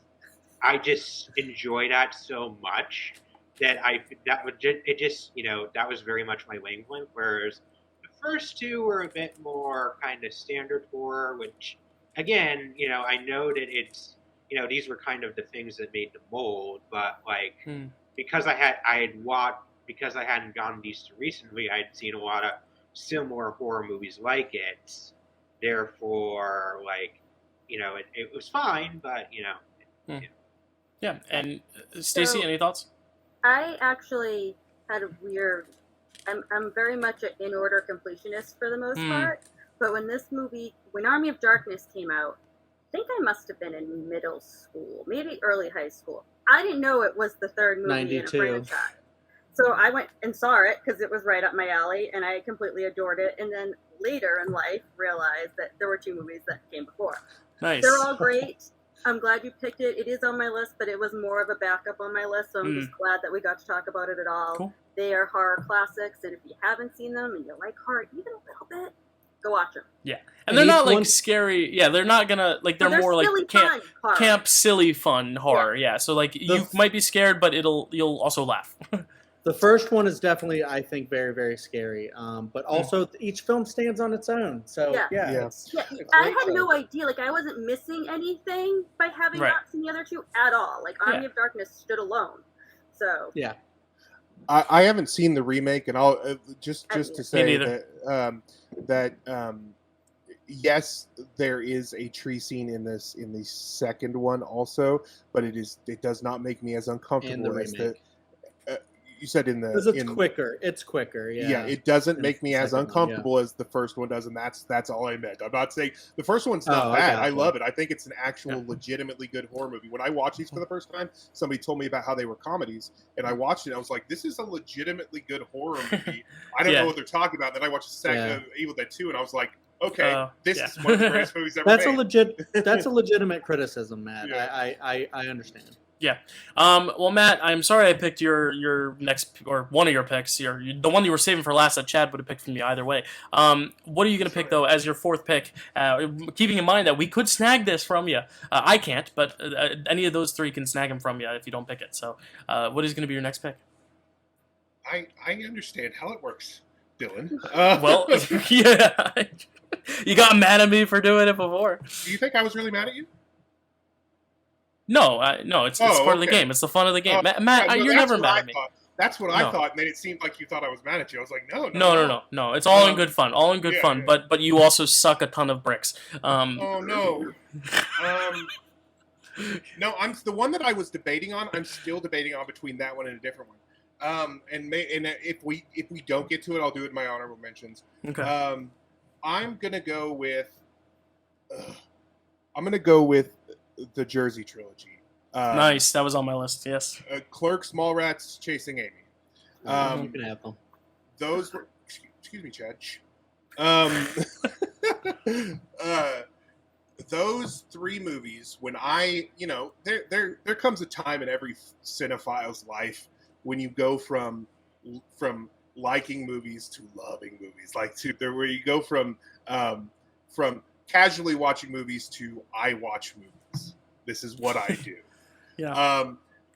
When I discovered Kevin Smith was like, I'd always been a film person because my mom was a film person. When I discovered Kevin Smith, that's when I became basically the film person I am now. That's when film became my life. When I discovered Clerks, and then I immediately watched because I didn't see them when they were first out. I saw them once I got this job at the video store. When I got the job at the video store, immediately I rented Clerks because there was a trailer. Relatable. Yeah. There was a trailer for Clerks on one of the movies that I owned at home. There was a trailer for Mallrats on one of the other movies, and there was a trailer for Chasing Amy on another one. And so I knew about these movies. All of them were completely familiar to me. But then when I got that job, I was like, okay, now it's time for me to watch them. I watched Clerks. I worked at a video store. I was like, oh my God, this is amazing. I completely related to it. I loved the dialogue. I loved how just kind of gritty and unsanitized it was, just because it was Raw. Yeah. raw. Yeah, just the rawness of that movie it really spoke to me as a young man. Then I saw Mallrats, and it's hilarious. And I think for me, it is the weakest of them, only because it just feels the most commercial. And then Chasing Amy is just a brilliant film. My top favorite films, I only let Kevin Smith control one of my top five, and it fluctuates between Clerks and Chasing Amy, just because those, I feel like one of those represents what I love about him. It just kind of depends on how I feel on that day, really. But yes, I love Kevin Smith. I've been a Kevin Smith fanboy since I was 17, I guess. And then, to this day, love him. Love those It's a great movies. pick. Yeah, and as a fellow New Jersey, and I approve. Any other thoughts on the Jersey trilogy? Yeah. I need to talk about Kevin. Go ahead, Stacy, go ahead. First of all, film always was just what I did when I was little. I don't know. That was from my parents. But Me too, but there was a change. Clerks was like making the rounds when I was in high school. It was like kind of the underground movie that, people in the know talked about. And so, yeah, it was a cult classic. I loved it. I've watched there's one Kevin Smith movie I haven't seen. Yoga Hosers is the only single one I haven't seen. But Chasing Amy, I saw in the theaters and absolutely adored. It was my favorite Kevin Smith film until Dogma. It's now my second favorite. I agree Mallrats is the weakest of the three, but just because Clerks was so different when it came out, and Chasing Amy's Chasing Amy. Right. So it's kind of like by default Yeah. the weakest of the three in my opinion. But nope, Yeah. love it. It's definitely on my list. I think it's a great pick. Yeah, Chad, Yeah. what do you have to say? Yeah, I like Kevin Smith as a person. Not as much as a filmmaker. I don't think he's a great filmmaker in my opinion, but I do know he's got like a huge following, and I respect everybody who does love him so much, because I think he does very unique films. I don't love a lot of them, but the two I do love are Stacy's top two, Dogma and Chasing Amy. I think are really, really great movies. And Clerks is really good too. But despite that, I think it was a really good pick, especially because it's from the heart, from Matt. That's just the best thing you can do is just go with your heart, and For sure. And I love that. Cool. I'm glad you took it now because there's a chance I might have taken it before. Yeah. That's why. Is because I know you love Kevin Smith also. Yeah, he learned his lesson. He learned his lesson from this guy. JD, what is going to be your fourth pick, your penultimate pick after the Dark Knight trilogy, the Spider-Man Watts trilogy, and the Austin Powers trilogy? What are you picking? If this one is not considered off the wall, the next pick definitely is going to be. So Okay. I'm going to choose the Honey We Shrunk trilogy. All right, and can you clarify which three films those are? 'Cause So it's Honey We Shrunk the Kids. Honey, Honey I We Shrunk Grew Kids. Up the Kid, and then Honey We Shrunk Ourselves. Ourselves. Yeah. Cool. Yeah, I've never seen them, so I just was wondering. Ooh. I've seen the Disney World film of it. I forget which one that is, but that's not part of the trilogy. But the Yeah, little that's spin-off. not part of a trilogy. That's a completely separate thing. Yeah. I was just wondering because that's the only one I've seen of any of these. So I really like this trilogy a lot. So for those who aren't aware, it's they're younger people. It's basically Rick Moranis plays an inventor who creates a shrink ray, and each movie he either shrinks or blows up a bunch of his children or themselves. I think Honey We Shrunk the Kids is kind of it's family friendly, but I'm shocked at kind of how kind of creepy and like horror fested it is, and also how much they make you care about an ant, just an ant. It's a stop motion ant that they were just interacting with a piece of plastic for most of it. It's truly it's an Ant-Man actually took Antony is kind of based off of. I was gonna say that's what that reminds me of. Yeah. And then I actually think Honey We Shrunk Ourselves is better than Honey We Blew Up the Kid. I'm one of those people. It's really, really fun. Like there's a whole sequence where the adults or like the parents are like on a Hot Wheels set and like they're like trying to make it to the bottom floor. So there's one of the kids has a Hot Wheels set and they just do the loop-de-loop around. I'm like, I want to do that. I wish that was a ride at Disney World. Honey, I think I was gonna say I think Honey We Blew Up the Kid just was a couple years after, so it just couldn't held up. But is that where they grow, like the kid grows or something? Yeah, Yes. it has a really cool finale, but like the first half is not as good as the second half. So I think by default it's just not as good as the rest of the trilogy. But I think it's a solid trilogy. Cool. Any thoughts on that? I had not had it on my radar, but yeah, it sounds good. It wasn't on my list. I did see it actually. I saw the first one at Disney World when I was like 10. That's when it came out, and I was so anxious to see it. We were on vacation, and we were like, "We're going. We don't care." The other two are fine. They don't thrill me, but it's a fun pick. It's definitely a from the heart pick. And yeah, Matt. Honey, I Shrunk the Kids was a favorite of mine when I was a kid. Dyl, of all of them, that's one you should definitely watch. It's because it comes from that time in the late 80s, early 90s when sci-fi mishaps were just a household hazard in these movies. Like, Yeah. that is just like just as likely as anything else that could happen in your home was a sci-fi mishap. And that it's a kind of simple premise that has this really great adventure in their backyard. Like I really like that movie. When I was during the 7 weeks my parents during the 7 weeks my parents were remarried. During the 7 weeks my parents were remarried after they'd been divorced for several years and then got divorced again. During the 7 weeks they were remarried, my dad won tickets to Honey, I Blew Up the Kid on a radio contest, and so we went and saw it like before it came out. Like it was like the premiere in Fort Smith, Arkansas. The premiere. Cool.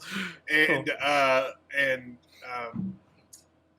I thought it was fine. I thought it was good. Honey, We Shrunk Ourselves, I actually didn't see until much later. And the second two don't really hold up to the third one. I will say that there was a reasonably good television show based on it with Peter Scolari as Zelensky, which, I mean, it wasn't as good as the thing, but it was actually fine. It was all right. Cool. Show. And I like apparently there's a sequel called Shrunk in development, so maybe we're gonna get another one. Who knows? Yeah, so like I just wanted to touch on because I'm the same with JD. I know the Gen Xers are going to be like, yeah, the first one's the best, and only watch that one really pretty much. But me and JD, I think, come from a different generation where we were used to watching the first, the second, and the third. Because the third, wasn't the third like JD like it was a Disney Channel original. Yeah, it was a directed. It was considered for a theatrical release. They ended up going straight to VHS. Okay. Yeah, I remember watching all three and loving all three. And I remember watching the third one quite a bit because it was like a Disney Channel thing that they used to play all the time. I think Bug Hall is in that maybe. You know, like Little Rascal. I think it's a lot of fun. I think Ourselves is a lot of fun. It's never going to compare to the first one, but like it's a lot of fun. I do agree with the Gen Xers, though, on the panel that the first one is the best one. But I think as far as like a nostalgic thing, I'm with JD as watching all three, just like remembering them blowing up that toddler at a kaiju level. I'm like, you know, good Lord, with that toddler. But I'm great pick, JD, because I don't think anybody would have picked that. But it's from the heart. Also, the last movie Rick Moranis did before he retired for several years. So. Yeah, that's true. And we still don't see a ton of him, but he's slowly making his way back. All right, Stacy, what is going to be your penultimate pick? You've already got the Star Wars original trilogy, Back to the Future, and How to Train Your Dragon. You got a pretty good board so far. What are you gonna add to it? Three that I'm trying to decide between.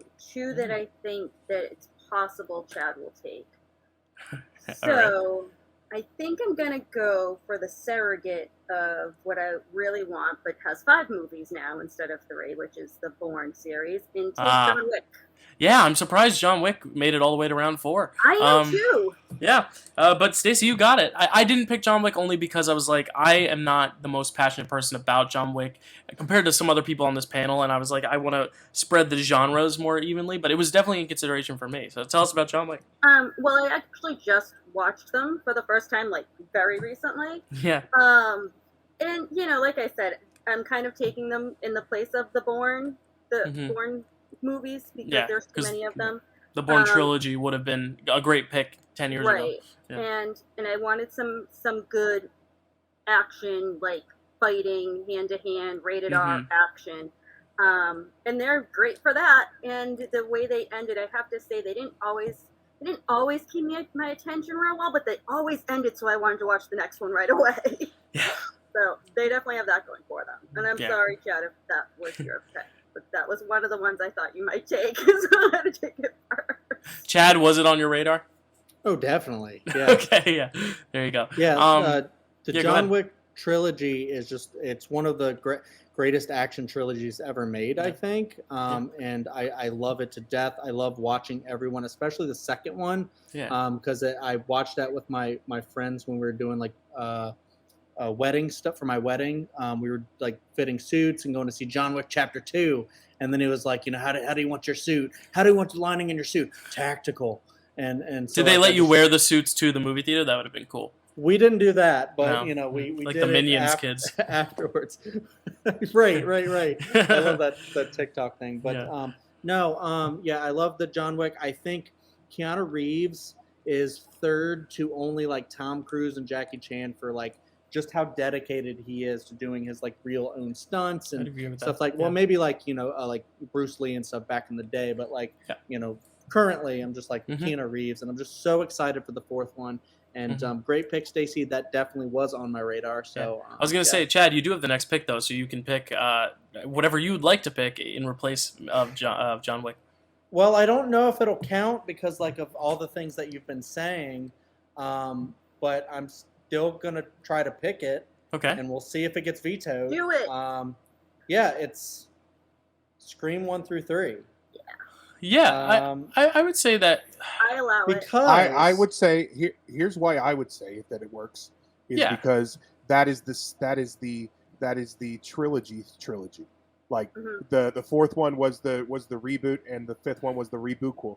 So those ones were actually about being a trilogy. Yeah, I would say the original trilogy. As long as you're okay with me on the graphics saying the Scream original trilogy, just so it's not confusing. But I think it's eligible. So go ahead. Yeah, talk about Scream. I'm gonna pass. Yeah, I think it counts. It's on my list, so I have to say it counts. Yeah. There you go. Yeah, I mean, it's just like one of the ones that I've just gravitated to. I consider myself a pretty decent horror fan, and this was the franchise that got me into horror. I used to be one that was like, I like horror films because of like the concept, stuff like that, but I'm so scared. I don't even want to like watch them. So when I grew up kind of like that, and then, around college time, we watched the first, I think, 2 Screams in like a campus like theater room, whatever lecture hall, and it was really cool. And that first opening sequence in Scream 2 must have been a little spooky. With the I almost didn't go, and then I was like, you know what, I'll go. If I hate it, we'll leave. It was right around the same time the Amazing Spider-Mans were coming out. Anyways, we also watched the Amazing Spider-Man that way, but I adore the entire whatever 5 movies or whatever, but I think the Wes Craven like original 3, even though I do agree that Scream 3 is a little weaker, I still think it's still a Wes Craven Scream film. So it rules. And the first 2 I think are 2 of the best horror films ever made. I agree. So I just adore this franchise. I don't want to go on too long just talking about them, but but does anyone else have anything to add before Chad picks his final pick? Yes. Yeah. What's up, Stacy? Well, Chad's the only person I know that loves these movies more than me. I've seen every single one in the theater opening just as night. much, maybe. I saw the first Scream multiple times. I was a horror fan already, but they're just so good. I like the third one is weak, but God, I love the whole house at the end and everybody's stuck in there, and it's so underrated in my opinion because everyone's like, oh, it's not as good as the others, and they dismiss it. And I do enjoy the 4th and 5th, even though those aren't part of this. But yeah, absolutely one of the best horror franchises, one of the best trilogies there is. Yeah. JD? So I actually did this backwards. So I saw Scary Movie before I saw Scream. So boy. So that being said, that's going to affect your feelings on both of those things. Yeah. I'm in general agreement that like the Scream franchise in general, I don't think there's a bad one in the bunch actually.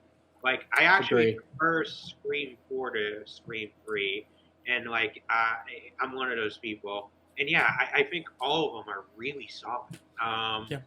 Really, really solid. I'm so excited that they're bringing back Kirby for number 5. Yeah, or 6. Yeah, sorry, 6. Yeah, 6. Yeah, wow, we're already at 6. So maybe if we ever did this list or draft day again, maybe the next time the second Scream trilogy will be available to draft. I don't know. But technically, this one is going to be Scream 5, 6, and 7 are going to be their own trilogy. Yeah, but this counts. I mean, it was a while between Scream 3 and Scream 4, and Scream 4 was, like Matt said, like kind of like a revival or a reboot or something, continuation, but also like its own kind of like we're back rather than the first 3 existing together. A lot of ways. Yeah, it's like the Toy Story thing. Like it's a continuation, but also like the first three are the trilogy. That Well, the and they're fourth about one was a being continuation a of. trilogy. A trilogy. Like that's the whole. Right. Like that's Yeah. the It's a whole. whole joke, yeah. Yeah. So Chad, you are now at your last. Oh yeah, Matt, do you want to say something? Sorry. I do. I want to talk Sorry, about Matt. Scream. We're on a time crunch. Not a time know. crunch, but we're an Yeah. hour and 40 You got minutes in. time. I do want to talk about Scream. The newest one messed it up for me because I used to rank them in release order. I was 1, 2, 3, 4, and then Yes. 1, 2, 3, 5, 4. Interesting. I do love the third one mostly because it's about making movies, and that just appeals to Matt's movie loving heart. And I Jay really and Silent Bob are in it. So Yes, there Jay you and Silent Bob are in it. I that first Scream movie was so good. Like, it basically took what he did with New Nightmare, and like it took what he did in that, and then he almost perfected it. Like he was like, this is the concept. This is the realization of what I wanted to do with New Nightmare, and it was absolutely perfect. For you young people who don't remember, the marketing was genius because the marketing was Drew Barrymore in that first scene on the phone with Ghostface, and that was the marketing. So when you get to the theater and that scene happens, and then she dies, Spoiler it's alert. really, I'm kidding. I mean, it's not. I know. a spoiler I'm kidding. anymore, I'm kidding. But Darth Vader's Luke's father. Sorry, y'all. Yeah, that was so brilliant. It was done so well, and then the commentary, like, I mean, it made me like Jamie Kennedy. Like, every time I watch that, I remember how much I love Randy because he's us. yeah. Randy is us in that movie. Like, and I love that character so much. Yeah, I love that series. It's a great franchise, and a great trilogy. So, Chad, you are going to wrap up your slate right now. You got Lord of the Rings, Toy Story, Andy trilogy, Cornetto, and Scream original trilogy. What is going to be the fifth and final trilogy to round out your slate? This is tough. It's very tough because like my list is kind of like rounding out. I think it's kind of good that Stacy got John Wick because I already got Cornetto, which is a fantastic action trilogy. Even though the first one's horror, there's still some action in it. I feel like it's more of an action. Three films. So I got my action. I got my big geek franchise that's beloved by many. I got my big animated one that is my heart, and I got the big horror one that I love. So let me go with the superhero one that I'm thinking of, and I'll go with the Captain America. Nice. Yeah, I definitely knew it was going to go at some point. Yeah. That was the other one I was afraid of. Those first, are the two. First Avenger, Winter Soldier, and Civil War. Just to be clear, right? Those three. Yeah. Okay. Yeah. Definitely. Yeah, that's kind of the thing is that I would have picked the Raimi Spider-Man. I'm glad that you got it as my trilogy. And then I think the Watch is super strong. I don't think the Amazing Spider-Man.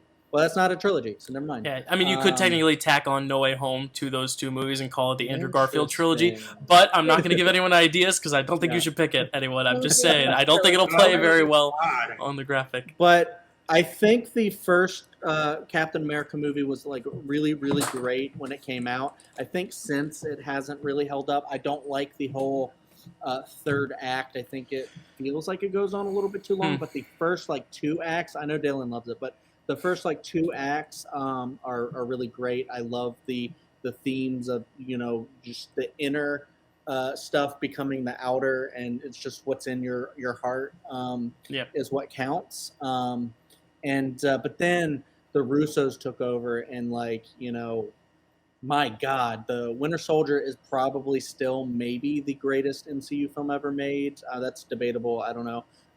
It's definitely up there for me. I think No Way Home might rival it a little bit, but yeah.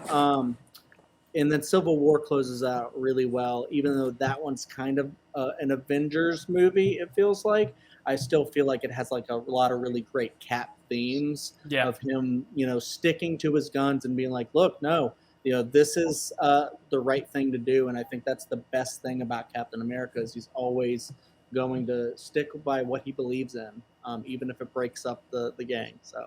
Cool. Great trilogy, and Yeah, love I it. agree. It's definitely my favorite trilogy in the MCU. Even more than the Watts. No offense, JD, but like I really do think this one is the most consistent. But yeah, anyone have thoughts on the Cap trilogy? Yeah. Yeah, JD, what's up? I think it has two you could I think you could argue either Civil War or Winter Soldier is the best MCU movie ever, and no one would bat an eye with either. But that being said, it also has one of the most underrated, I think, MCU movies in Captain America: The First Avenger.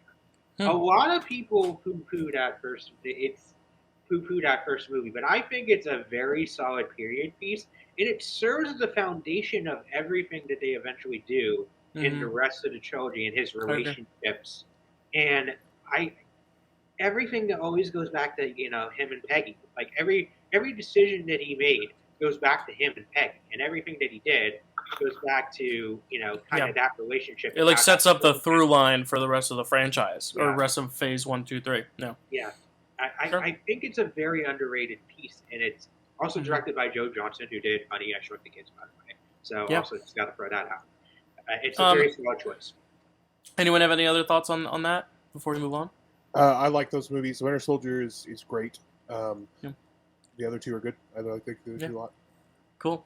Stacy, I know you you wanted that one, but you do get one last pick here. I hope there's still some remaining for you to choose from. Still some good. I have a list of some good ones still. Yeah. There's still a lot of good trilogies. I was worried at first. I was like, I don't know if I have enough to make 25, but I was like, I have plenty of on here that are still pretty good. So what are you gonna round your draft? When I was saying that there was two, I was afraid that Chad would take.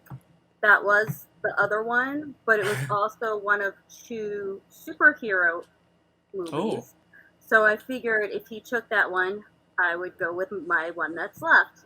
And I know what you're all thinking that I'm going to take, because that would be the smart strategic choice. But I don't know what the right answer is. I don't even know what's left. I mean, there's you don't know okay. what's left? I think I know what she's going with. Oh, I might have it. Okay, let us know. I'm not taking the one you guys want, if there's one you guys want.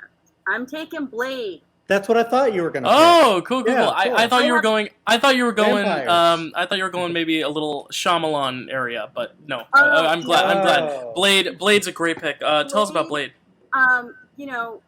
It's got the horror element. It's got the action element. It's Marvel. I know some people think the third one's no good, but I just think Ryan Reynolds and Jessica. Biel. Oh my God. Biel. Yeah, Mrs. Timberlake. I didn't even know Ryan Reynolds was in that. There's so much fun in it. He's the only good thing in it. The third one is a lot of fun. There's a blood rain in a nightclub. I mean, in the quotes, the Blade is just awesome, and I'm so glad that it's coming back because people are getting so excited, and I'm hoping that more people will watch the original ones because of that. And yeah, I love me some vampires. Yeah, good vampire trilogy. I love that pick for Stacy because she does love vampires for sure. And I love the fact that now also we're getting the Mahershala Ali Blade, which I think is going to be really good because he's amazing. Yeah. But also I love, and Stacy will get this, in What We Do in the Shadows, like Nadja wanted her own vampire club like this in Blade. And it's like one of the first, it's probably, I think, the first like rated R like superhero film or whatever. Mm-hmm. And I don't think the first two are fantastic, but I think that they're really good. I like Guillermo del Toro's style in the second one. The first one is pretty iconic as well, and I think that's what they're still iconic, even though I wouldn't say that they're great. And I don't remember. I've seen the third one, but I don't remember the third one. Yeah, especially because of the lack of superhero movies at the time. You really only had the Raimi Spider-Man movies, and then another franchise, which I'm not even sure if they have any trilogies. Yeah, they do. But another franchise at the time that had some movies. Like, I mean, there were only three really big franchises. Ones, I believe. Yes, but all three of them, though? I think. Yeah. Well, not all three. Yeah, I mean, like, they were all simultaneously happening at the same time. Trinity did not come out until after Spider-Man had done. Right, but I mean, like, that's my point, though, is that, like, there really wasn't a lot of superhero stuff, so it was still fresh. I mean, really all you had was Batman in the past few decades and Superman, but Superman by that time had already gotten bad. But any thoughts on Blade, Matt? I love the first Blade. like a lot. Deacon Frost, Stephen Dorff as Deacon Frost is one of the best villains, like one of my favorite villains of all time. He's so good. He changes his mom. Oh, I'm sorry. He's so good. It's not his fault that the CGI was bad at the end of that movie. The second one I like a lot. A lot of people say I know a lot of people who think it's the best one. I love Guillermo del Toro, but it feels like a paycheck for him, and it just didn't. It's not as good as the first one to me. That's all I'm going to say about the movies. I will say that I am just now. I hadn't watched the third season of What We Do in the Shadows, and I'm watching it literally like it's paused so I can do this. Nice. And sorry if I spoiled anything. No, you didn't. I love that Donald Logue is Yes, is a vampire in it because he loved doing Blade so much. Yeah, that's a great pick, especially as like a late fifth rounder. Like that's a great spot for it, and to get you some superhero stuff on there. So moving on, JD started your picks with some superhero stuff, moved on to some Austin Powers and some Rick Moranis, and now let's get your last and final pick in this draft. JD, what are you going to pick? So, I was tempted when you said that like I could do Amazing Spider-Man 1, 2, and No Way Home. It almost tempted me for a second, and I was almost, but I'm not going to do it. I'm not going to do it. I advise it against it. Yeah. I went against it. At this point, I'm going full heart. And I feel like I need to do. I did a lot of like my areas of strength, so superheroes, comedies, sci-fi. I haven't done any animated yet. And most people would be shocked to know that I love Disney movies, but I'm not really necessarily a Disney kid. I'm a Nickelodeon kid. So I'm going Rugrats. Nice. That was on my long list. That was a trilogy of movies. Yes, it is. So I'll Paris. You have the Rugrats movie, then you have Rugrats Go to Karis, and then you have Rugrats Go Wild. So Rugrats. Yes, with the wild thornberries. That's right. Yes. Yeah, Rugrats Go Wild. It's the wild thornberries crossover. So yes, and they were all theatrically released too. So a lot of believe. people, all theatrically released. So a lot of people really like the first one the best, and it's very solid. It gets really dark too, because it's all about how Tommy gets a younger brother, and he doesn't want him, so he's going to take him back to the stork, but then they like get lost, and they get really, really shit crazy lost, and it gets really dark. But the one I actually really like is Rugrats Go to Paris, and that's my favorite as well. Yeah, because I was a Chucky kid. I was very shy, very introverted. Didn't really speak to a lot of people when I did. Like it was like sometimes I would talk to people if they would bring up movies. But Chucky to me, Chucky was like, Chucky. I related to him, and like his whole plot about like his dad wanting to like find love, and like but he's getting married to like falling in love with a manipulative person who basically stole all the stuff from like the assistant. Like that was like I found that very. As a kid, like even now, like I find that very emotional, and I like him going at the finale where he goes into the church and he's like, "No!" and that's like his first word. Like that was the first time in the trilogy, in any Rugrats like medium that like Chucky ever stood up for himself, for people that he loved. And then Go Wild's a solid crossover. Yeah. I mean, I always love those crossovers with the TV shows too, because it's always fun to see characters that you love intermingling. There's another trilogy that I doubt anyone's gonna pick. That was a trilogy of crossovers between two Nickelodeon characters, which I'll save for my honorable mentions. So, I love those crossovers.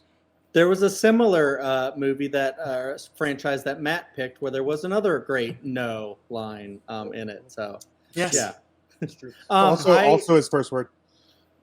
Yep. I wanted to just touch on this. I had the first one on VHS. I think I might have had the second one on VHS.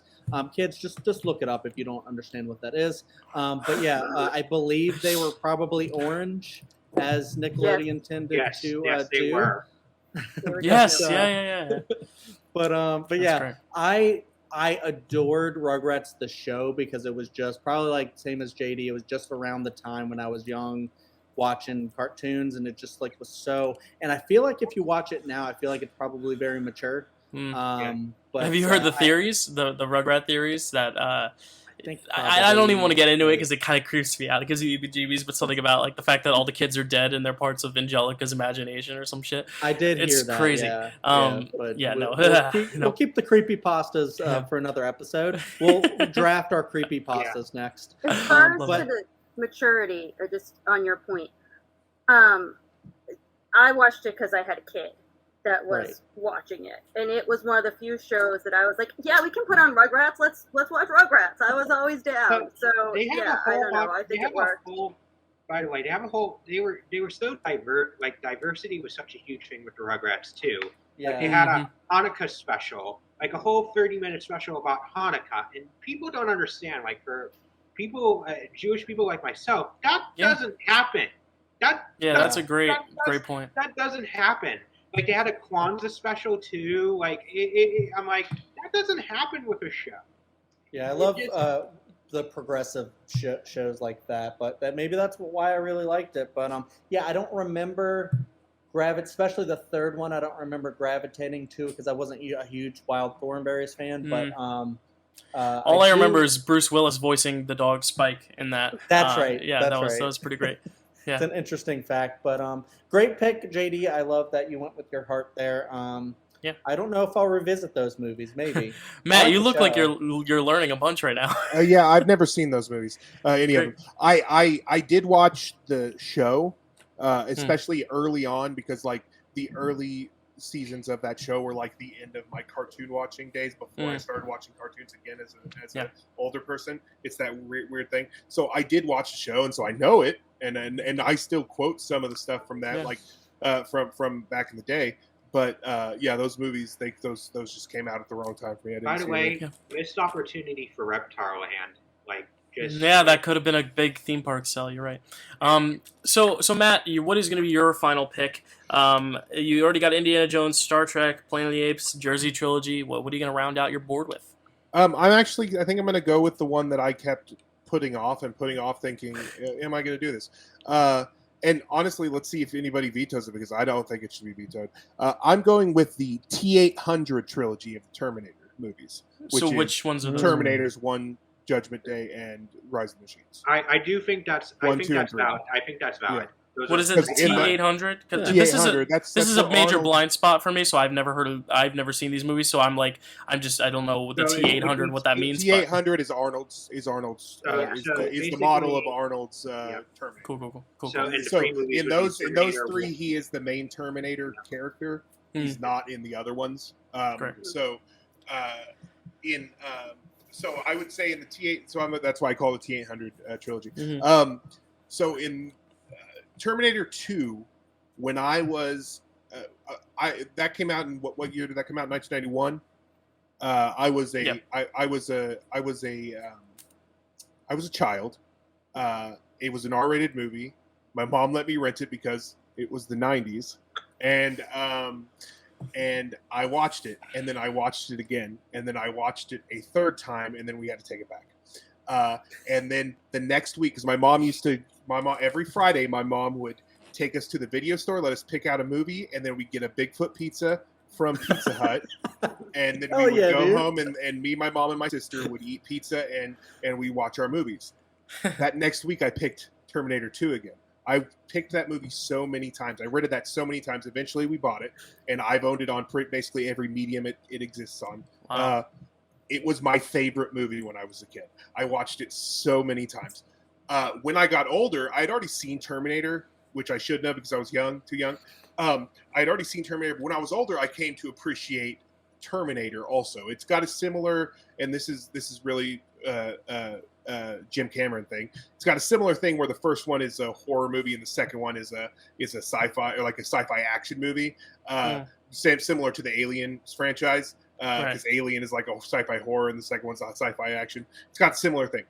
They're both great. Terminator 1 is a great sci-fi horror movie. It's very good, and I love that movie. Terminator 2 has a special place. It was my favorite when I was a kid. Terminator 3, Rise of the Machines, is not as good as the other two. Is it terrible? I don't think so. I think Nick Stahl did what he could with that movie. I think that Claire Danes, it was really good in it. I think she was better for that character than Bryce Dallas Howard was later. And I think that there's some really great sequences, and it's unfortunate that it's not that it just wasn't quite as good as the other movies, because now it's looked at as a bad movie, Right. which I don't think it is. I think it's just not great. Is Gotcha. Cool. Yeah, that's a great pick. I need to check those movies out. Any words on Terminator before I wrap up? I have so many. Well, I just want to say real quick, I think the first two are fantastic, especially the second one. I agree with Matt. The second one is amazing. I adore that movie. Never seen the third one, but Dylan, you should check those out because they're Yes, I great. should. JD? So yeah, I love the Terminator franchise. I make no bones about it. Even the ones that people think are quote unquote bad, I actually quite enjoy. I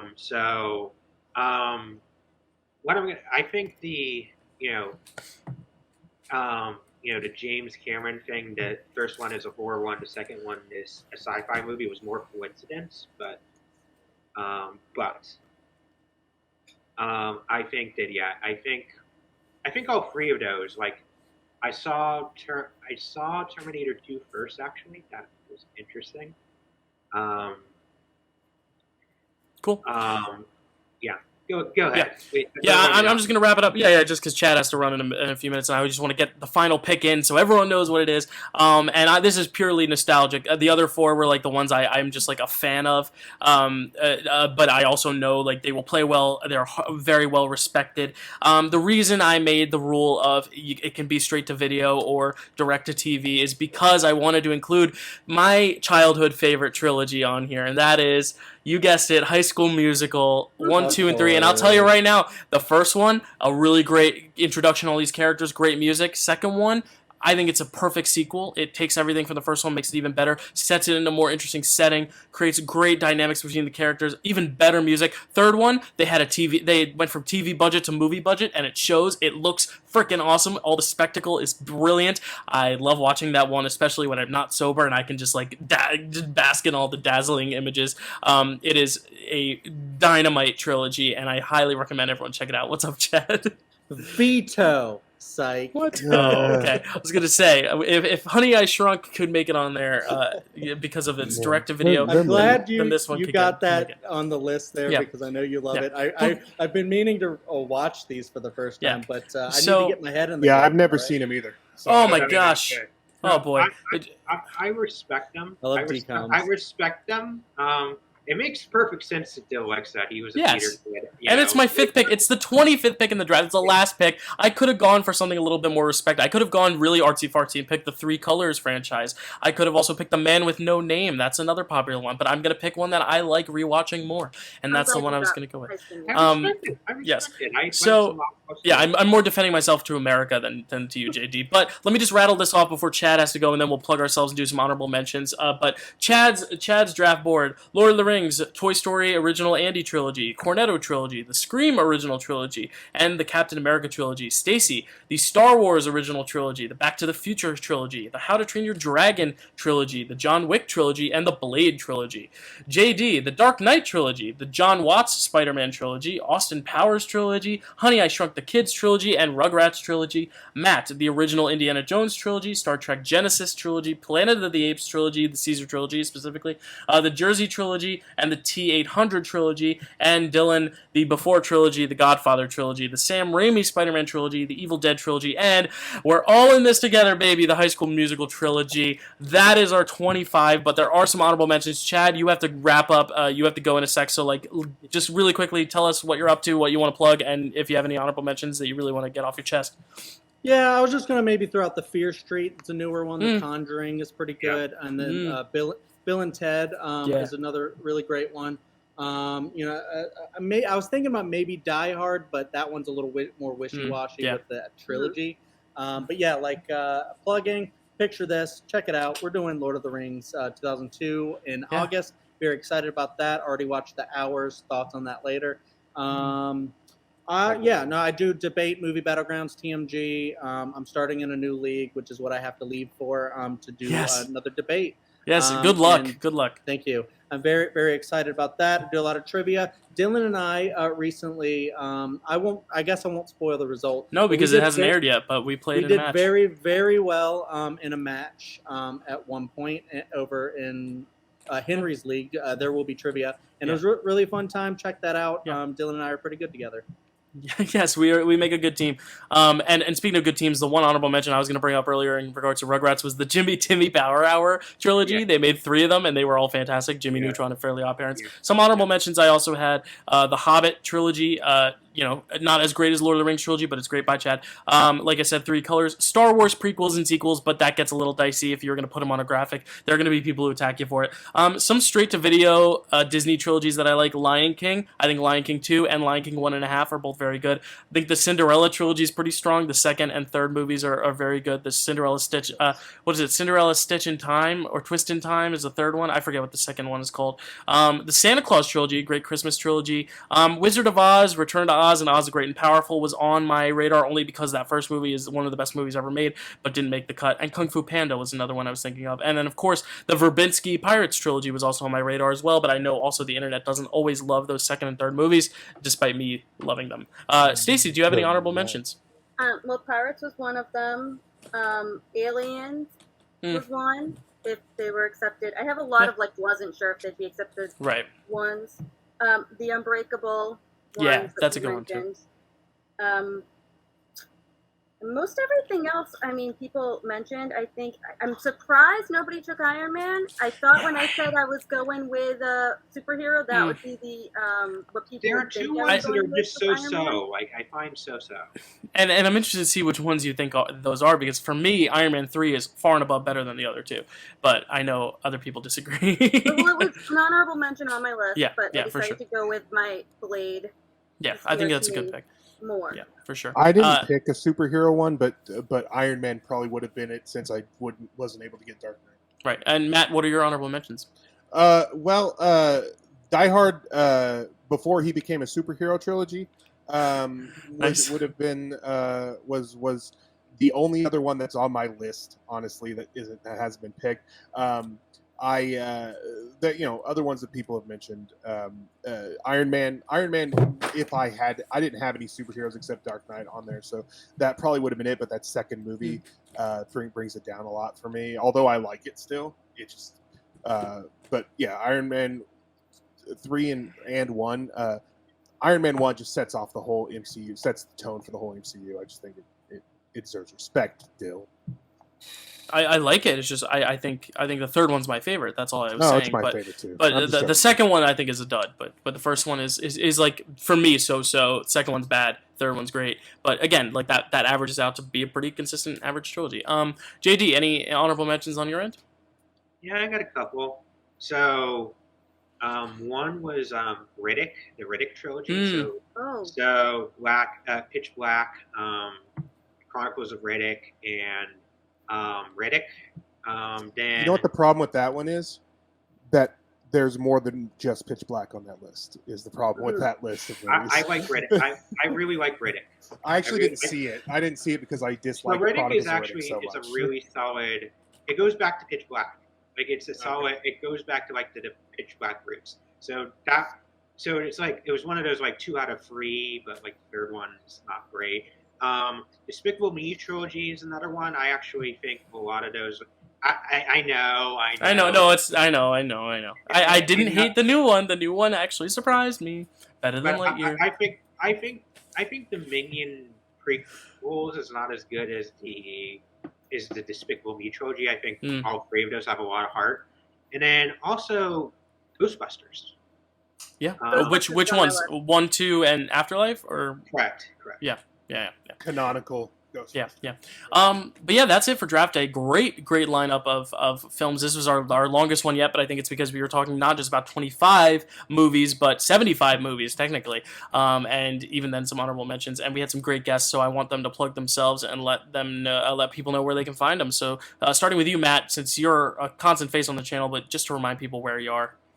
You can find me on Frame Rec here once a month where we talk about bad movies. This month, we either already did or will be talking We'll be about doing, Troll because 2. this is airing Thursday morning. So We will be talking about Troll 2, which is, in my opinion, the greatest bad movie ever made. You can find me on the internets at Batman, MattManXii.